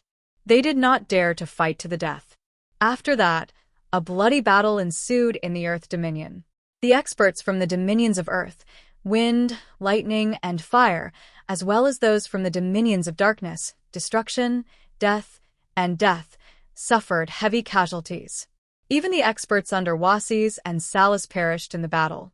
The overgod of light, Astings, left behind a message before he left the Fringe was a powerful deterrent. The dominions of light, life, and water, which suffered the heaviest losses, did not attack again. The experts from the other dominions also did not dare to challenge Astings and his companions' bottom line and left them alone. The Destiny Dominion, on the other hand, was completely silent. Ever since they retreated from the Fringe, they seemed to have vanished without a trace. They no longer cared about the conflicts on the continent. The gods of the Destiny Dominion also holed up in the Destiny Dominion. Gradually, the Dominion of Earth was the only one left fighting. When the experts from the dominions of Earth, wind, lightning, and fire gathered in the Dominion of Earth, Nestet and his companions could no longer gain the upper hand. For a long period of time, the losses on both sides gradually equalized. Neither side was able to gain the upper hand. In the end, Nestet and his companions, seeing that the situation was getting out of hand, begged Han Shuo to stop the pointless losses. Wuxia, the goddess of destiny, had long stated that the mirror of destiny required sufficient divine souls. Faced with the pressure from the quintessence overgods, Han Shuo had no choice but to compromise and say that the cauldron of myriad demon had sufficient divine souls. Han Shuo declared the end of the battle of the gods. In the 50-year-long war, the dominions of light, life, and water suffered the greatest losses. 2/3 of their gods were gone forever. Many cities in the 3 dominions were deserted. The Earth Dominion, Wind Dominion, Fire Dominion, and Lightning Dominion followed closely behind, especially the Earth Dominion. As the largest battlefield, the Earth Dominion was heavily damaged by the allied armies of the Dominion. After that, a series of battles took place in the Earth Dominion, causing many of its experts to die forever. Nestor and the others didn't have much of an advantage in the battle in the Dominion of Earth. The dominions of death, darkness, and destruction also lost quite a number of their people. Many of Wuxia's and Salas' subordinates were killed as well. Apart from the first battle against the dominions of light, life, and water, the Dominion of Destiny did not participate in the subsequent battles. Their overall strength was stronger, and they managed to preserve their strength. In this war of gods that swept across the continent, the Space Dominion had suffered the least losses. As a scattered force, they only joined the Earth Dominion in the final battle to help the Death, Darkness, and Destruction Dominion in battle. However, not long after they joined the battle, Han Shuo announced that the Cauldron of Myriad Demon had sufficient divine souls. Therefore, the Dominion of Space was the side that suffered the least casualties. Wuxia and Salas had lost many of their subordinates, but the Han family demon guards led by Ballins, Sanguiner, and Gilbert did not suffer too many losses. The most dazzling and powerful members of the Battle of the Gods had shocked the entire Elysium with their outstanding overall strength. The Han family demon guards became famous after the battle and became synonymous with the strongest demon guards on Elysium. The God Hunter Alliance led by Han Hao frequently appeared in mountains, lakes, and swamps during the battle. Their shadows could always be seen in places where the battle was intense. However, they never joined the battle in the open. Instead, they chose to attack the experts who were hiding or the gods who came to support them. They were like venomous snakes hiding in the bushes. They would come out of nowhere and bite you when you least expect them to. Then, they would quickly retreat, not giving you a chance to catch them. Everyone had their own opinions on how effective the god hunters under Han Hao's command were in the battle. However, some of the city lords and divine guards who were attacked by the god hunters gnashed their teeth in hatred. It seemed that the god hunters hiding in the dark had caused them a lot of pain. The battle of the gods had finally ended. The experts of the 12 divine dominions returned to their dominions and began to reorganize their forces. They recruited experts from their cities to form new divine guards to fill in the gaps. As the threat of Eternia grew closer and closer, the 12 overgods sought out Han Shoa to ask when Han Shoa would be able to break through Eternia's defensive barrier.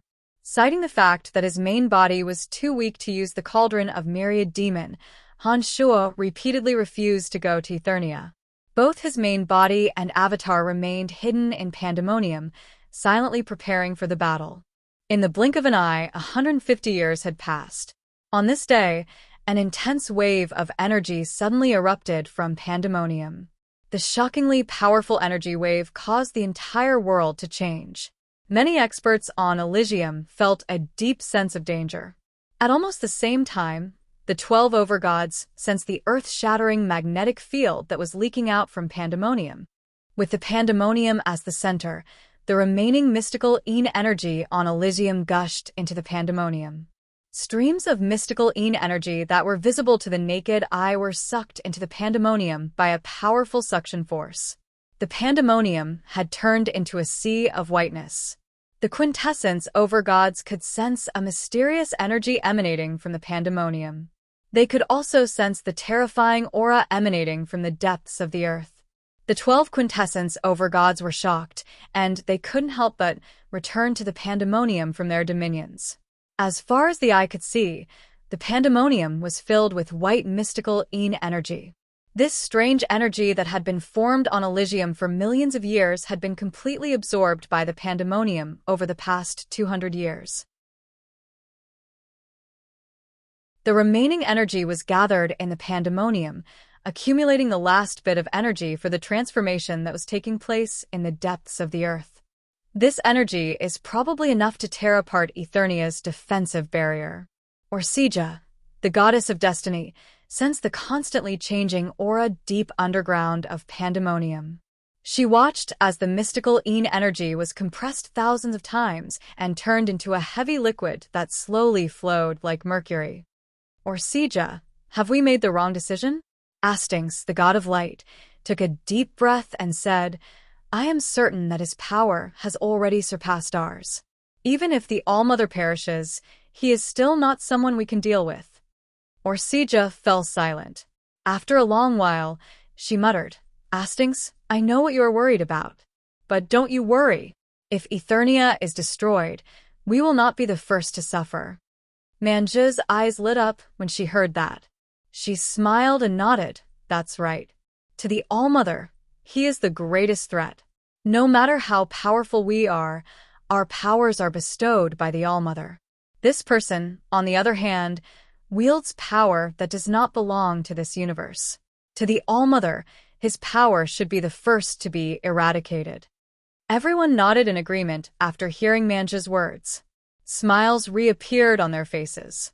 Nestet, Omphalos, and Gurado's eyes flickered with uncertainty. They, too, were shaken by the terrifying energy deep underground of Pandemonium. They began to wonder if working with Han Shoa was the right choice. The only one who was happy was the overgod of space, Fernando. Han Shoa's power had given him hope of leaving this universe and traveling to another. To him, the more powerful Han Shoa was, the better it would be. A long howl came from the depths of the Pandemonium.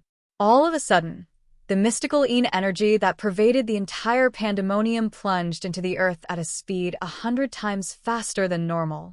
In just a few short minutes, an even more terrifying energy erupted from the depths of the earth. Crack, crack, crack. A long crevice was torn open in the Pandemonium. A figure shrouded in white dragon mist flew up into the sky. The mystical Een energy that flowed like mercury around his body was constantly being compressed. More and more energy was released from his body. All of a sudden, All the mist was sucked into his nose and mouth. All the liquid mystical Yin energy was sucked into his pores. Under the gaze of the 12 overgods, he slowly returned to normal. Slowly, he became more and more like a normal person. It was also at this time that a spatial tunnel opened up and a huge white bone throne flashed into view.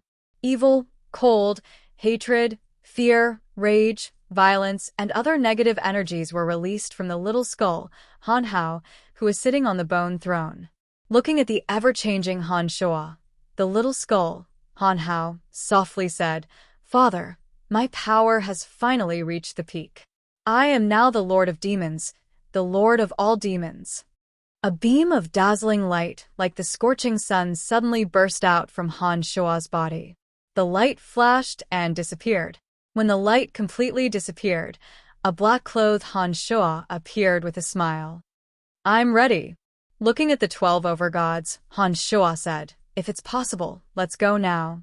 The 12 overgods, who had been waiting for this day for tens of thousands of years, immediately nodded in agreement when they heard Han Shua's words.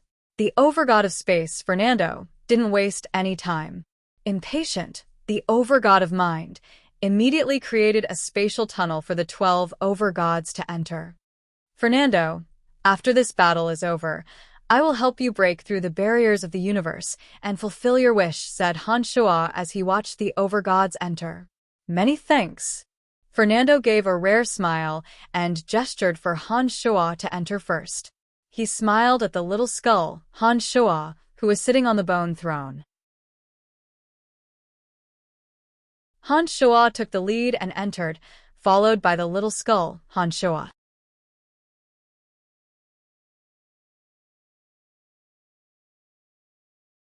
Chapter 10:26.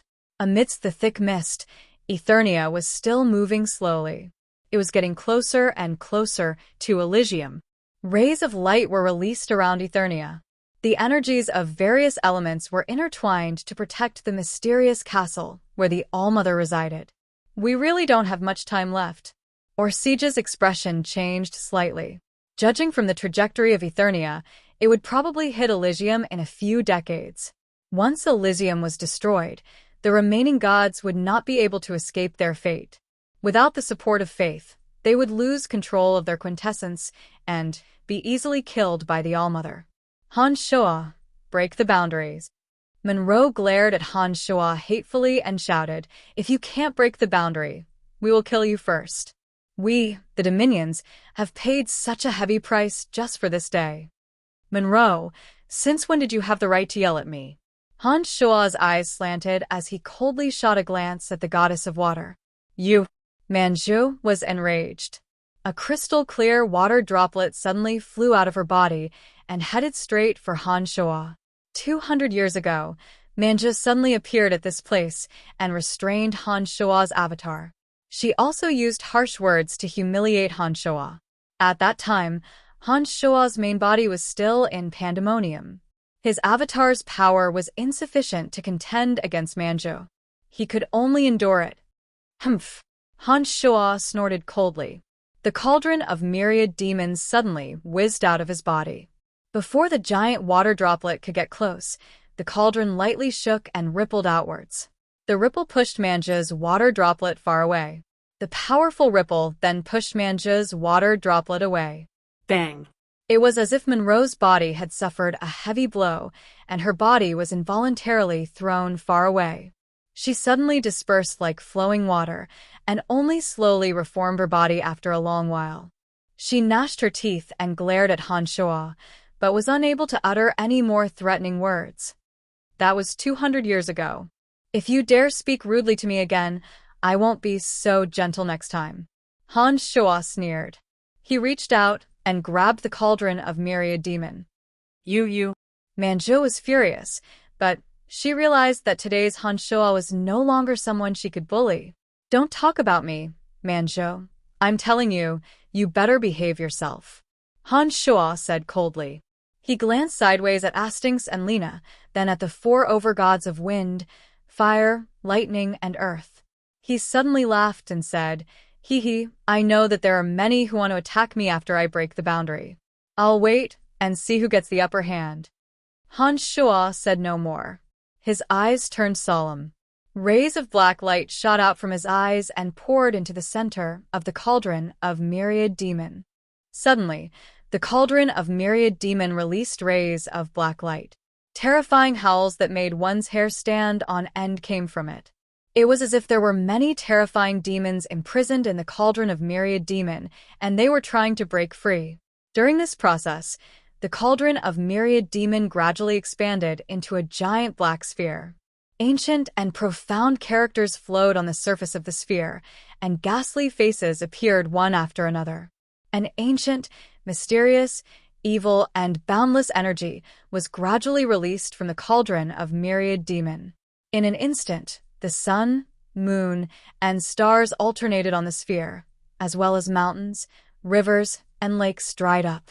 Many vivid and lifelike images appeared on the surface of the sphere, depicting all kinds of natural sceneries. Rays of black light suddenly burst out of the cauldron of myriad demon. Each light had a life of its own. As soon as they flew out of the cauldron of myriad demon, they let out terrifying screams that shook the heavens and the earth. They devoured, tangled, and fused with each other. Slowly, they grew stronger. In just a few moments, they had formed an enormous circle of light. Crack. Crack. A strange, crisp sound came from above Sky City, and the powerful barrier formed by the various forces of this universe actually cracked little by little along with the sound. What a terrifying power! It really broke Eternia's boundary. Bel, the goddess of wind, couldn't help but exclaim in shock. All of the quintessence over gods wore expressions of surprise and joy on their faces. They all stared intently at Eternia's boundary, which was slowly breaking apart. After waiting for God knows how many years, the boundary that they couldn't eat or sleep in peace was finally showing signs of breaking. While they were pleasantly surprised, they also felt an indescribable sense of fear. The power released from the cauldron of myriad demon was so vast and mysterious that even they, the so-called quintessence over gods, felt that they were no match for it. Eternia's boundary had yet to be broken, and they were already worried about the hidden danger that was Han Shuo. Crack. Crack. Crack. Crack. Crisp sounds came from the colorful boundary. As the sounds rang out, the boundary that had protected Eternia for countless years finally began to crack bit by bit, revealing tiny cracks that were hard to see with the naked eye. We can go in now. At that moment, the master god of space let out a bellow. The moment his voice landed, a spatial passageway appeared from a crack. However, when the time came, the strongest quintessence over gods on Elysium began to hesitate.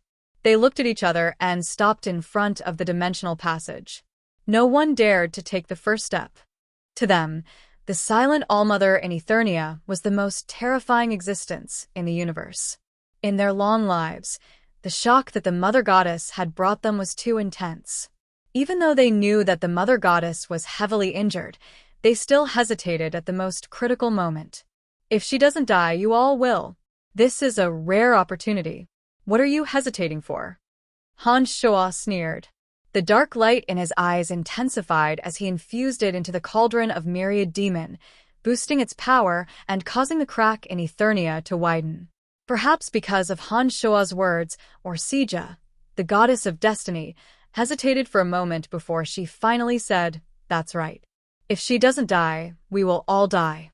Everyone, we've waited for so long. It's about time we put an end to this. My power alone is definitely not enough to threaten her. I think we should work together at this time. I think we should delay the matter of Han Hao. To us, she is far more of a threat than anyone else. Perhaps we should all work together and eliminate her first before we talk about other things," Nestet, the overgod of death, suddenly said as he glanced at Han Shuo. If Han Shuo hadn't displayed his formidable power just now, perhaps these so-called quintessence overgods would have already started attacking Han Shuo. But after Han Shuo used his power to intimidate the goddess of water, Manju, they began to take Han Shuo's power seriously. No one dared to look down on an outsider like Han Shuo anymore. That's right. It's no longer appropriate for us to deal with Han Shuo according to our original plan. Astings, the god of light, didn't deny his sinister intentions. He said, given Han Shuo's power, it's not very possible for us to kill him unscathed. We can't waste any more power at this time. Han Shuo, you know that she won't let you go either. I think we should finish her off first. Oh, of course. That's what I mean too. Han Shuo smiled. After she's dead, we'll slowly settle the score. At that time, we'll only know who will become the true master of this universe after a battle. Let's go in together. It was Wuxia, the goddess of destiny, who spoke. She asked for the opinions of the others, and they all nodded in agreement. At this critical moment, the quintessence over God's temperament of looking at the big picture was revealed. Let's go.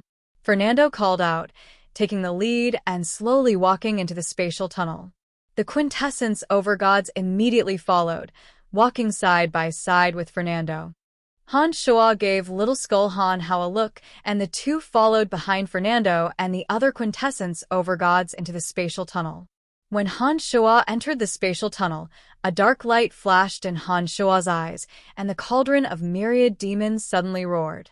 A series of explosions rang out, and the colorful barrier that enveloped Eternia was suddenly torn apart by the power of the cauldron of myriad demon, like a rag being torn apart.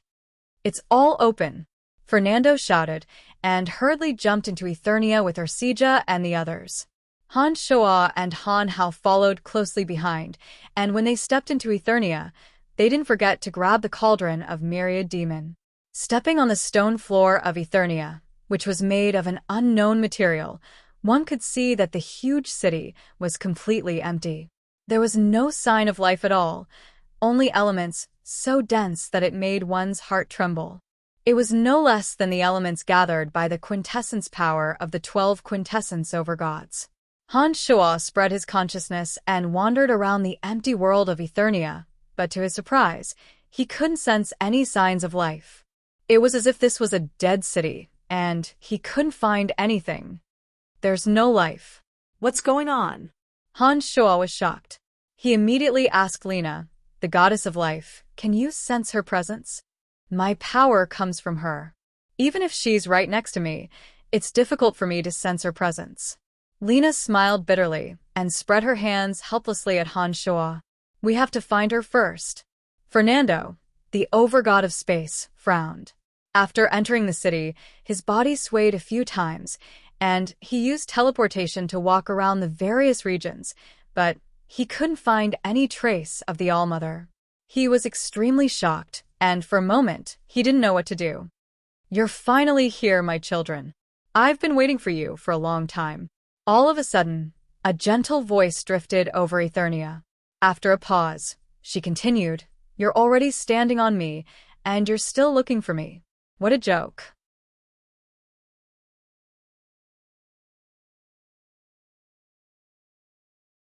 Chapter 10:27. As soon as the voice fell, Eternia's barrier, which Han Shuo had torn apart with the cauldron of myriad demon, was restored in an instant.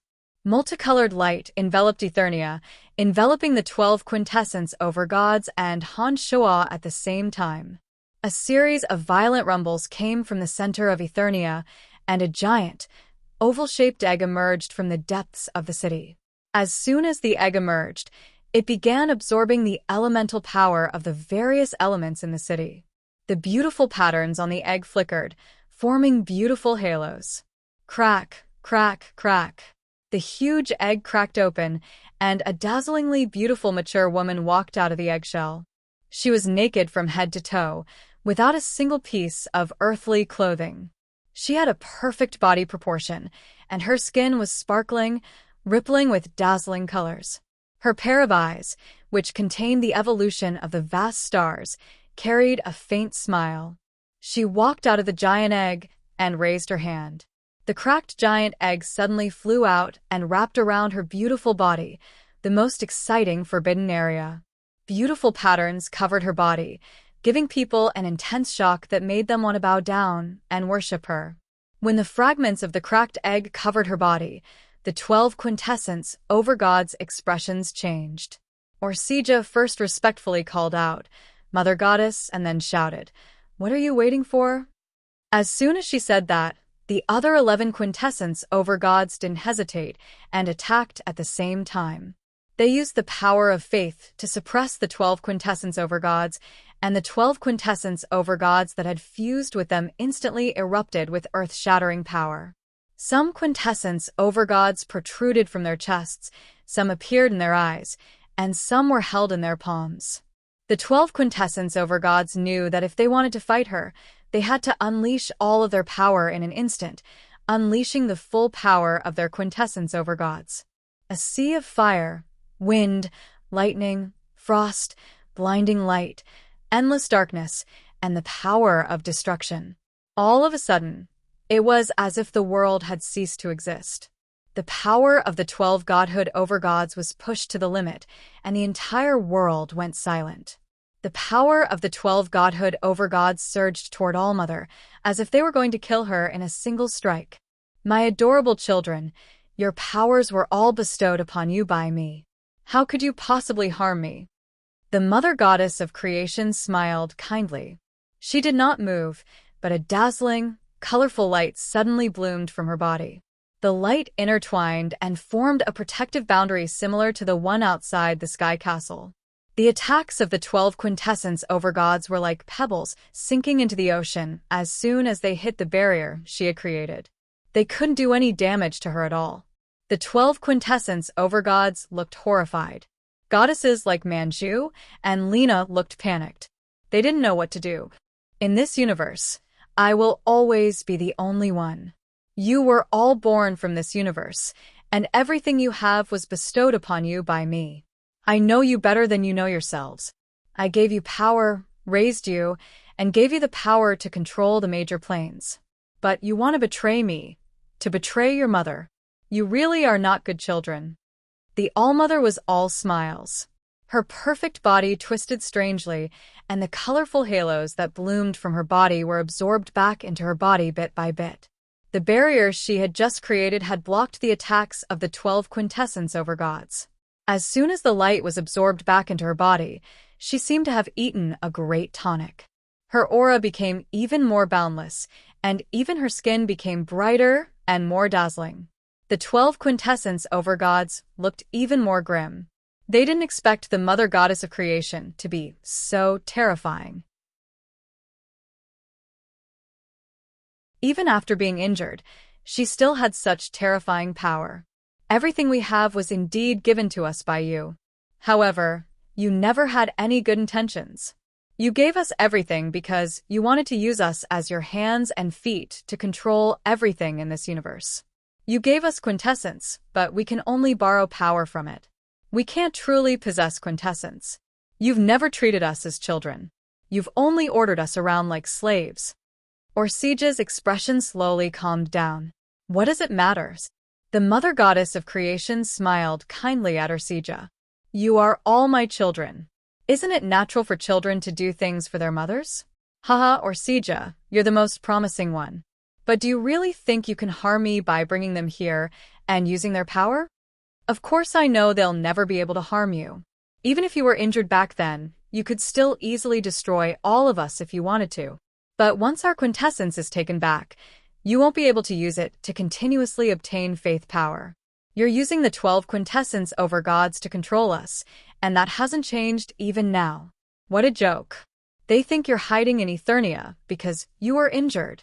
Wuxia laughed coldly. Not bad at all." The Mother Goddess of Creation was very pleased.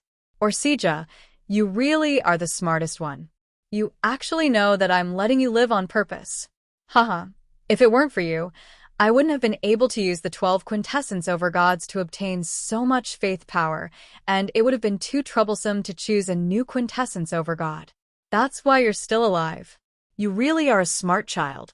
The expressions of all the quintessence overgods except for Wuxia changed when they heard that. Even Han Shuo and his son were shocked. "What do you mean, Wuxia?" Scarlet turned pale with fright. She said fearfully, "Are you saying that we should have died a long time ago?" That she intentionally spared our lives, and not because she didn't have the ability to kill us? Does that mean that all our efforts over the years have been in vain? Our fates have been decided from the beginning, haven't they? You bitch. You knew everything, but you lied to us for so long. Wuxia, you shameless, treacherous bitch. Scarlet, the goddess of water, no longer had her usual composure. After learning the truth, she revealed her fiercest side. Isn't that great? At least you've lived for so many years with hope in your hearts. If I had told you the truth back then, I don't think you would have lived happily until now, and you wouldn't have done so many things for me. Wuxia said indifferently. What is it? Lena exclaimed. Our power comes from the Allmother. No matter how weak the Allmother is, we can't kill her. This is a fact that nobody can change. Wuxia looked at the Allmother calmly and said, You've nurtured us for so long. You've been waiting for us to return today so that you can take back our power, right? As long as you take back our power, you'll be able to fully recover from your injuries. Then, you can release the 12 quintessences and nurture a new batch of quintessence over gods. Am I right? It seems that I've been a little careless after I was seriously injured. Wuxia, did you remove the seal I placed on you? The mother goddess finally frowned slightly, as if something was out of her expectation. That's right. For the past trillion years, my memories have been sealed by you, and I've been reincarnated continuously as the goddess of destiny. Every once in a while, you would summon all the quintessence over gods back and collect their power. Apart from me, all of the quintessence over gods had their souls destroyed, leaving only a strand of my consciousness to reincarnate. Once again, my power would awaken, and I would become the goddess of destiny. Just like the new quintessence over gods, my power would be absorbed by you and sent back into reincarnation. Come to think of it, this has happened 9 times already, right? Wuxia's lips curled into a cold smile. If you hadn't been seriously injured during your battle with him, I would never have been able to understand the true meaning of destiny in that instant. I would have been under your control, toyed with by you over and over again. Wuxia said coldly. Oh, so you know now. But what can you do?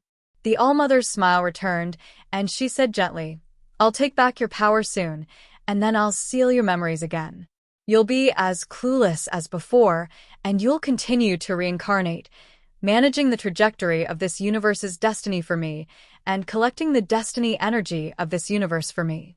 You won't be able to resist at all. With that, the Allmother put her hands together, and her eyes shone as bright as the sun. All of a sudden, 12 glowing vessels appeared from all directions in Eternia. These vessels contain the auras of light, darkness, death, destruction, wind, fire, lightning, earth, space-time, fate, life, and water, and gave off powerful energy waves. Quintessence vessels. Asdens turned pale with fright. The divine spark in his chest began to go out of control, and it slowly lifted him up into the container that contained the divine spark. It wasn't just Asdens. All of the quintessence over gods except Han Hao began to lose control of their bodies. They were being controlled by the quintessence within them, and they were slowly being pulled towards the corresponding quintessence vessels. I can't resist you, but I can kill them. Wuxia, the goddess of destiny, suddenly screamed madly. The mirror of destiny in her hand suddenly shone with strange colors, and the threads that represented the trajectory of destiny quickly tangled with each other. In just a short while, the trillions of threads in the mirror of destiny that represented the trajectory of destiny tangled into 11 abnormally thick and long lines.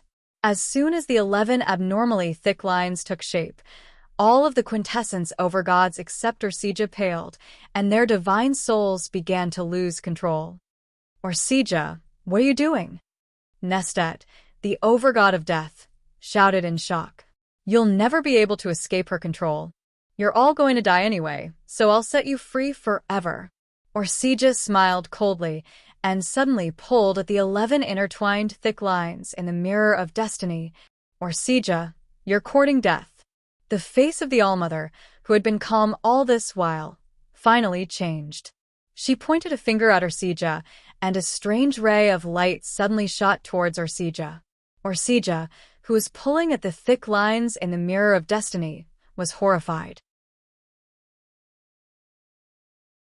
She shouted, "Han Shoa, hurry up and help me. I've spent so much effort to create a war of the gods on Elysium, and I've collected so many divine souls into the mirror of destiny just for this moment. As long as all the thick lines in the mirror of destiny that represent the divine souls of the quintessence over gods explode, the 11 divine souls and quintessence of the Allmother will be completely destroyed. Only then will you have the chance to kill her. Han Hao, do it now." Han Shoa only hesitated for a split second before he threw the cauldron of myriad demon at Ursija. Millions of dark rays suddenly illuminated Eternia, protecting Ursija within. Although the overgod of space, Fernando, would perish, they only had one chance. If they didn't seize this rare opportunity, they would never have another chance to resist.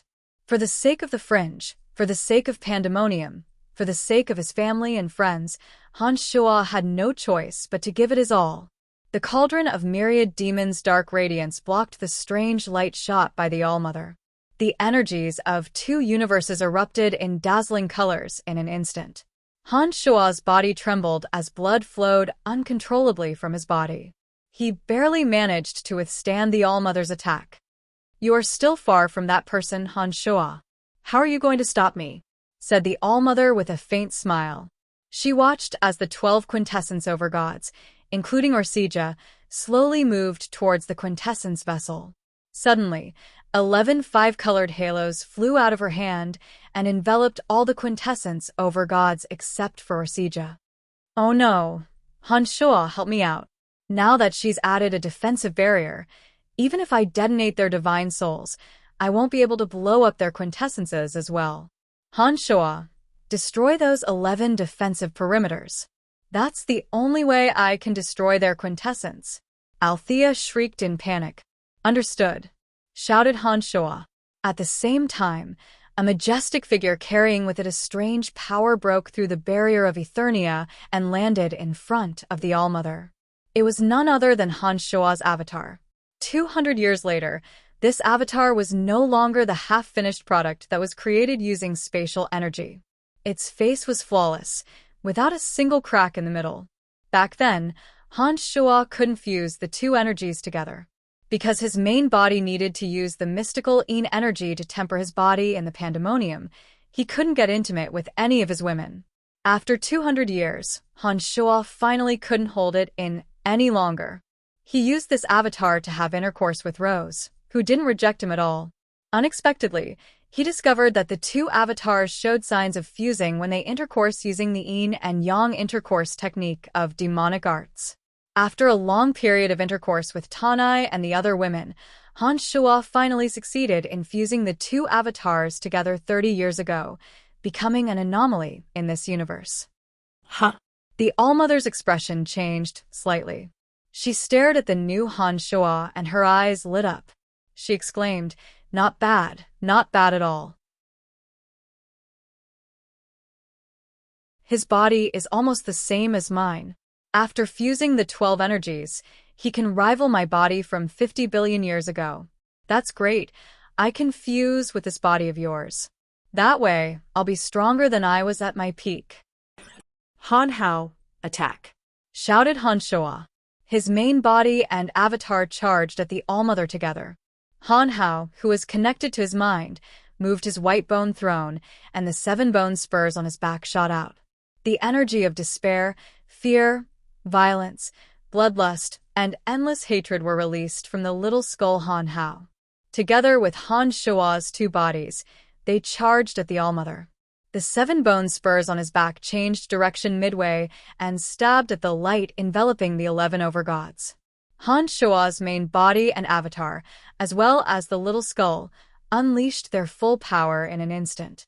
Han Shoa held the cauldron of myriad demon in his hand. 100,000 demon generals flew out of the cauldron of myriad demon. The light from the 13 energies on his avatar and the negative energy from the bone spur in Han Hao's hand converged into one. If it was any other quintessence over god, They would definitely die in the face of these three powers. The All-Mother's expression was solemn.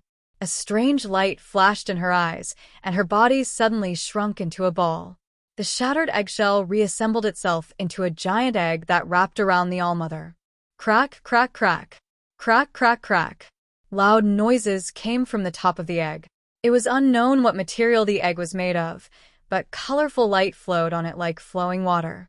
It actually nullified most of the power from Han Shoa and his father, especially the power from Han Shoa's avatar. It didn't seem to have much effect on the egg. Only the demonic arts from Han Shoa's avatar and the negative energy from the universe released by the little skull could cause the egg to make loud noises and shake. "Don't stop, Han Hao," shouted Han Shoa. The thousands of demon generals in the cauldron of myriad demon gathered together and slowly grew into a terrifying fist that slammed into the giant egg. This strike was the combined power of Han Shoa's avatar and all the demon generals in the cauldron of myriad demon. It was Han Shoa's limit. When the fist landed, the giant egg finally cracked with a crisp sound. Before Han Shoa could launch a second strike, the shattered eggshell once again attached itself to the All-Mother's body. The luster on her skin dimmed a little. She hurriedly retreated a long distance before she finally said with a cold look in her eyes, "You're courting death." With that, the All-Mother made a strange gesture with both hands. A new quintessence vessel suddenly appeared out of thin air. As soon as the quintessence vessel appeared, a dark light burst out of it. Not only was it larger than the other 12 quintessence vessels, but its aura was also longer and more endless. Not only did it carry the aura of the All-Mother, but it also carried a trace of Han Shoa's evil aura. As soon as the quintessence vessel appeared, it instantly crossed the distance between them and latched onto the little skull Han Hao's head. The expression in the little skull Han Hao's eyes immediately became dull as he stared blankly at the All-Mother. The 7 bone spurs that were shooting at the other quintessence overgods suddenly froze in the void. "My child, you are my true child, my only child." The All-Mother's eyes were filled with a gentle light as she looked at the little skull Han Hao lovingly. She smiled and said, "Your father wants to kill me, your mother. As our son, are you going to watch your father kill your mother?" No. The little skull was stunned for a moment, and he pointed the bone spur in his hand at Han Shoa. What the hell is going on?" Han Shoa was shocked. He looked at the little skull Han Hao in disbelief, and then at the All-Mother. He felt like he was about to break down. The All-Mother was full of smiles. She first said to the little skull, "Good child." Then, she smiled at Han Shoa and said, "Do you think he can really grow to this stage with just your bloodline and your incomplete memories of demonic arts?" Hee, Han Shoa. "Oh, Han Shoa, ever since this child obtained the gravestone, his body has started to have a part of my blood and brand. It's just that you and he don't know it. Without my blood and spiritual brand, how could he improve so quickly? How could he be on par with you? How could he cultivate a new quintessence? Therefore, it's not an exaggeration to say that he is our child. As his father, it's naturally impossible for you to ask him to kill me." Hearing this, Han Shoa was shocked. He finally understood why the little skull could improve so quickly, why he could form a new quintessence, why his quintessence did not need the support of the power of faith, and why it was different from Nestet and the others. It turned out that a long time ago, the All-Mother had planted a seed in Han Hao's body, a seed that could allow him to mutate and grow stronger. "What did you do to him? He's obviously not who he used to be." Han Shoa roared. He looked at the little skull who was staring blankly at him with the bone spur in her hand. He felt a pain in his heart. "Don't worry. You will die, but he won't. In this universe, he will be the only family I have in my long life. He is my real child." Althea was right. I've always treated them as slaves. They don't deserve to be my children. They don't have my blood in them, nor do they have my imprint. Without your blood and the memories of your world, how could my child have become so powerful? Don't worry, this child of ours will be the only master of this universe in the future.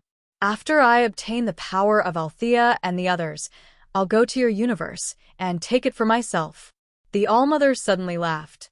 Ha, I have to thank you, Han Shua. If it weren't for your blood and the memories of your world, how could my child become so powerful? After laughing, the All-Mother suddenly shouted, Han Hao, kill your father, and this universe will be yours. Under the All-Mother's command, the little skull, Han Hao, no longer recognized Han Shua. He raised his bone spur and charged at Han Shua mercilessly. At the same time, the All-Mother also made a move.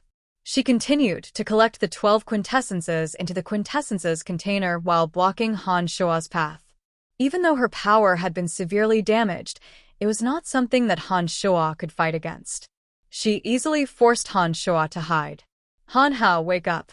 Wake up. I am your father. Your only father. Han Shua's avatar shouted. His main body was also howling, trying to awaken the little skull's consciousness so that he could understand what was happening. Han Shua could not bear to hurt the little skull, so he kept dodging. The avatar was cut by the bone spur and the negative energy of the universe. On the other side, Han Shua's avatar was being attacked by the All-Mother. He was constantly being attacked by the All-Mother's power of the universe. Han Shua's arm, chest, abdomen, and waist were all injured. Even the invincible Omen body could not withstand the All-Mother's attacks. Blood flowed uncontrollably. Han Shua could only continue to burn the divine soul in the cauldron of myriad demon to form layers of protective shields to block the All-Mother's fatal attacks. Accept your fate. I've been plotting against you ever since I learned of your existence. The reason you're still alive is not because of Fernando or Orcija, but because I need you to be strong enough. Only when you're strong enough can our son continue to improve, and only then can I obtain more power from you. After obtaining the power from both of your bodies, I can use your method to break through the barriers between the two universes and do whatever I want in the universe where your soul resides. You must know that all of this has already been predestined, and you will never be able to change it. The All-Mother, who was inflicting more and more injuries on Han Shua's body, said with a gentle smile. Orcija, the goddess of destiny, watched helplessly as the situation unfolded. Her power came from the All-Mother. Even if she joined in, she would not be able to affect the All-Mother in the slightest. Instead, she would only increase the All-Mother's power. At this rate, everyone who came to Eternia would be wiped out by the All-Mother in one fell swoop. The All-Mother, who had calculated everything, would not allow anyone to leave this place. Neither Orcija nor Han Shua had taken Han Hao into account. Therefore, they could only keep losing. On the other side, Han Shua's avatar that was constantly dodging had its heart and lungs pierced by the bone spear in Little Skull's hand. The Little Skull pulled out the bone spear and was about to stab the head of Han Shua's avatar. Han Hao, wake up. Wake up. Have you forgotten? Back when we were in the Profound Continent Academy, you stood up for me, did chores for me, taught Lisa a lesson for me, taught me a lesson. For the first time, panic appeared on Han Shua's face. He was unable to kill Han Hao, and the situation was getting more and more unfavorable for him. Perhaps it was because of Han Shua's heart-wrenching cry, but Little Skull was stunned for a moment before he suddenly hugged his head and cried bitterly.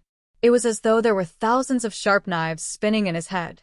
His eyes alternated between confusion and clarity, constantly changing.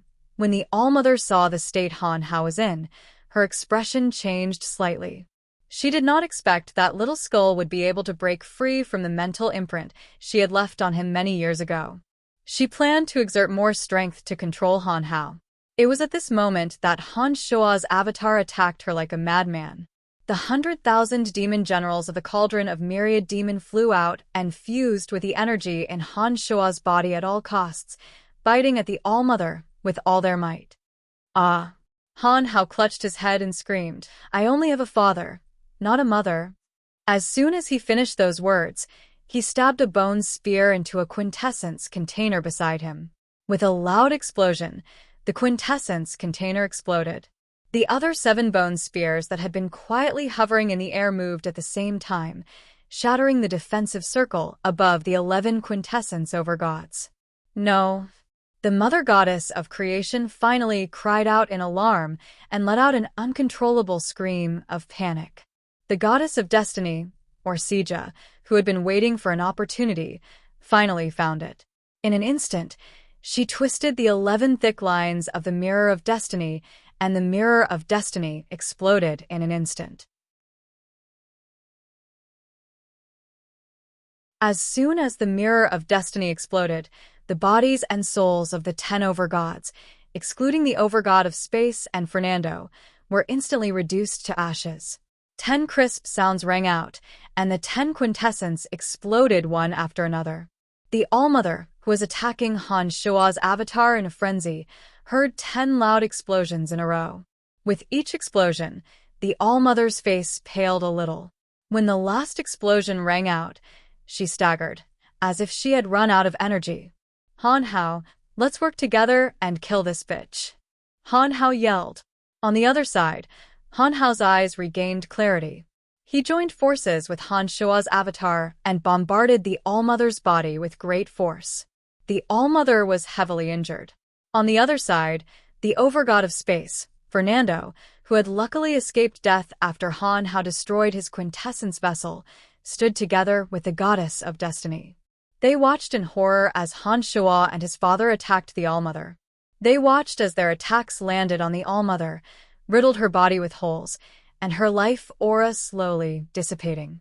All of a sudden, the cauldron of myriad demon in Han Shua's hand descended and forcibly sucked the creator deities into it. Using the quintessences and divine souls of the 10 quintessence over gods before their deaths, as well as the power of the 100,000 demon generals in the cauldron of myriad demon, the Allmother was temporarily trapped in the cauldron of myriad demon. Han Shua grabbed the cauldron of myriad demon and shouted, "Fernando, open the passage to the pandemonium. I want to use the pandemonium to refine her to death." Fernando was shocked. He immediately tore open a rift in space and let Han Shua and his son leave first. He followed the goddess of destiny, or Sija, to the pandemonium. As soon as they left, the Sky City, perhaps having lost the support of the Allmother's energy, exploded violently in the vast sea of stars, turning into cosmic dust in just a few moments. The 9th realm mystical Een formation was reactivated in the pandemonium. This time, the source of energy was Han Shua's body. Using the quintessence and divine souls of the 10 quintessence over gods, the 100,000 demon generals in the cauldron of myriad demon, and the mystical Een energy that his main body had accumulated over the years, Han Shua began refining the Allmother within the cauldron of myriad demon. Time flew, and 100 years passed in the blink of an eye. With the overgod of space, the goddess of destiny, and Han Hao working together to protect him, Han Shua spent 100 years refining all of the Allmother's consciousness. While refining the Allmother's consciousness, Han Shua's avatar was slowly absorbing the refined energy from the Allmother through the cauldron of myriad demon. By the time the Allmother's energy was gone, Han Shua's avatar had become incredibly powerful. Han Shua finally walked out of Tunai. His gaze swept across Fernando, Sija, Gilbert, Emily, the 5 elite zombies, Andrina, Phoebe, Wasis, and the others. He smiled and said, "She has completely vanished. From now on, there will be no more ruler in this universe. From now on, you are the new ruler," Sija said softly with a faint smile. "I'm sorry. I misunderstood you. I thought you were with the other 10. Han Shua looked at Sija and sincerely apologized. Sija smiled and shook her head. She gently said, "You don't have to apologize. I've been waiting for this opportunity. I've done many things that I shouldn't have done in order to achieve this goal. But fortunately, you succeeded. You didn't disappoint me. You aren't another Allmother. You wouldn't do such a heartless thing. Han Shua, when will you open the portal for me? I want to go out for a walk." The overgod of space, Fernando, put on a rare smile and said to Han Shua, "In another 100 years, when my main body has absorbed some of the energy in this universe and ascended to the exalted Demon Lord realm, I will open the portal for you," Han Shua said smilingly. "I also want to go out and take a look," Han Shua said. Orsija chuckled and glanced at Fernando. She said softly, "Let's go. Let's not disturb him." "Father, you've finally come out." The little skull, Han Hao, looked at Han Shuo with a natural smile on his face. Han Shuo patted his son's head and did not say anything. The father-son relationship between the two needed no words to describe. His eyes swept across Phoebe, Fanny, Emily, Lisa, Donna, Sophie, Jasper, Rose, and the other girls. Han Shuo's expression was ambiguous. He said, "I know that all of you want children for a long, long time. From now on, I'll give you children.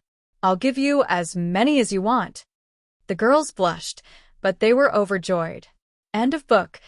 You're tuning in to the Li Mei's Wuxia Whispers YouTube channel. We're so grateful for your support, and don't forget to subscribe to join us on this incredible journey through captivating stories. Your generosity through donations truly makes a world of difference, as it's the primary source of revenue that allows me to expand and enhance this channel for you. Thank you from the bottom of my heart for being a part of this adventure.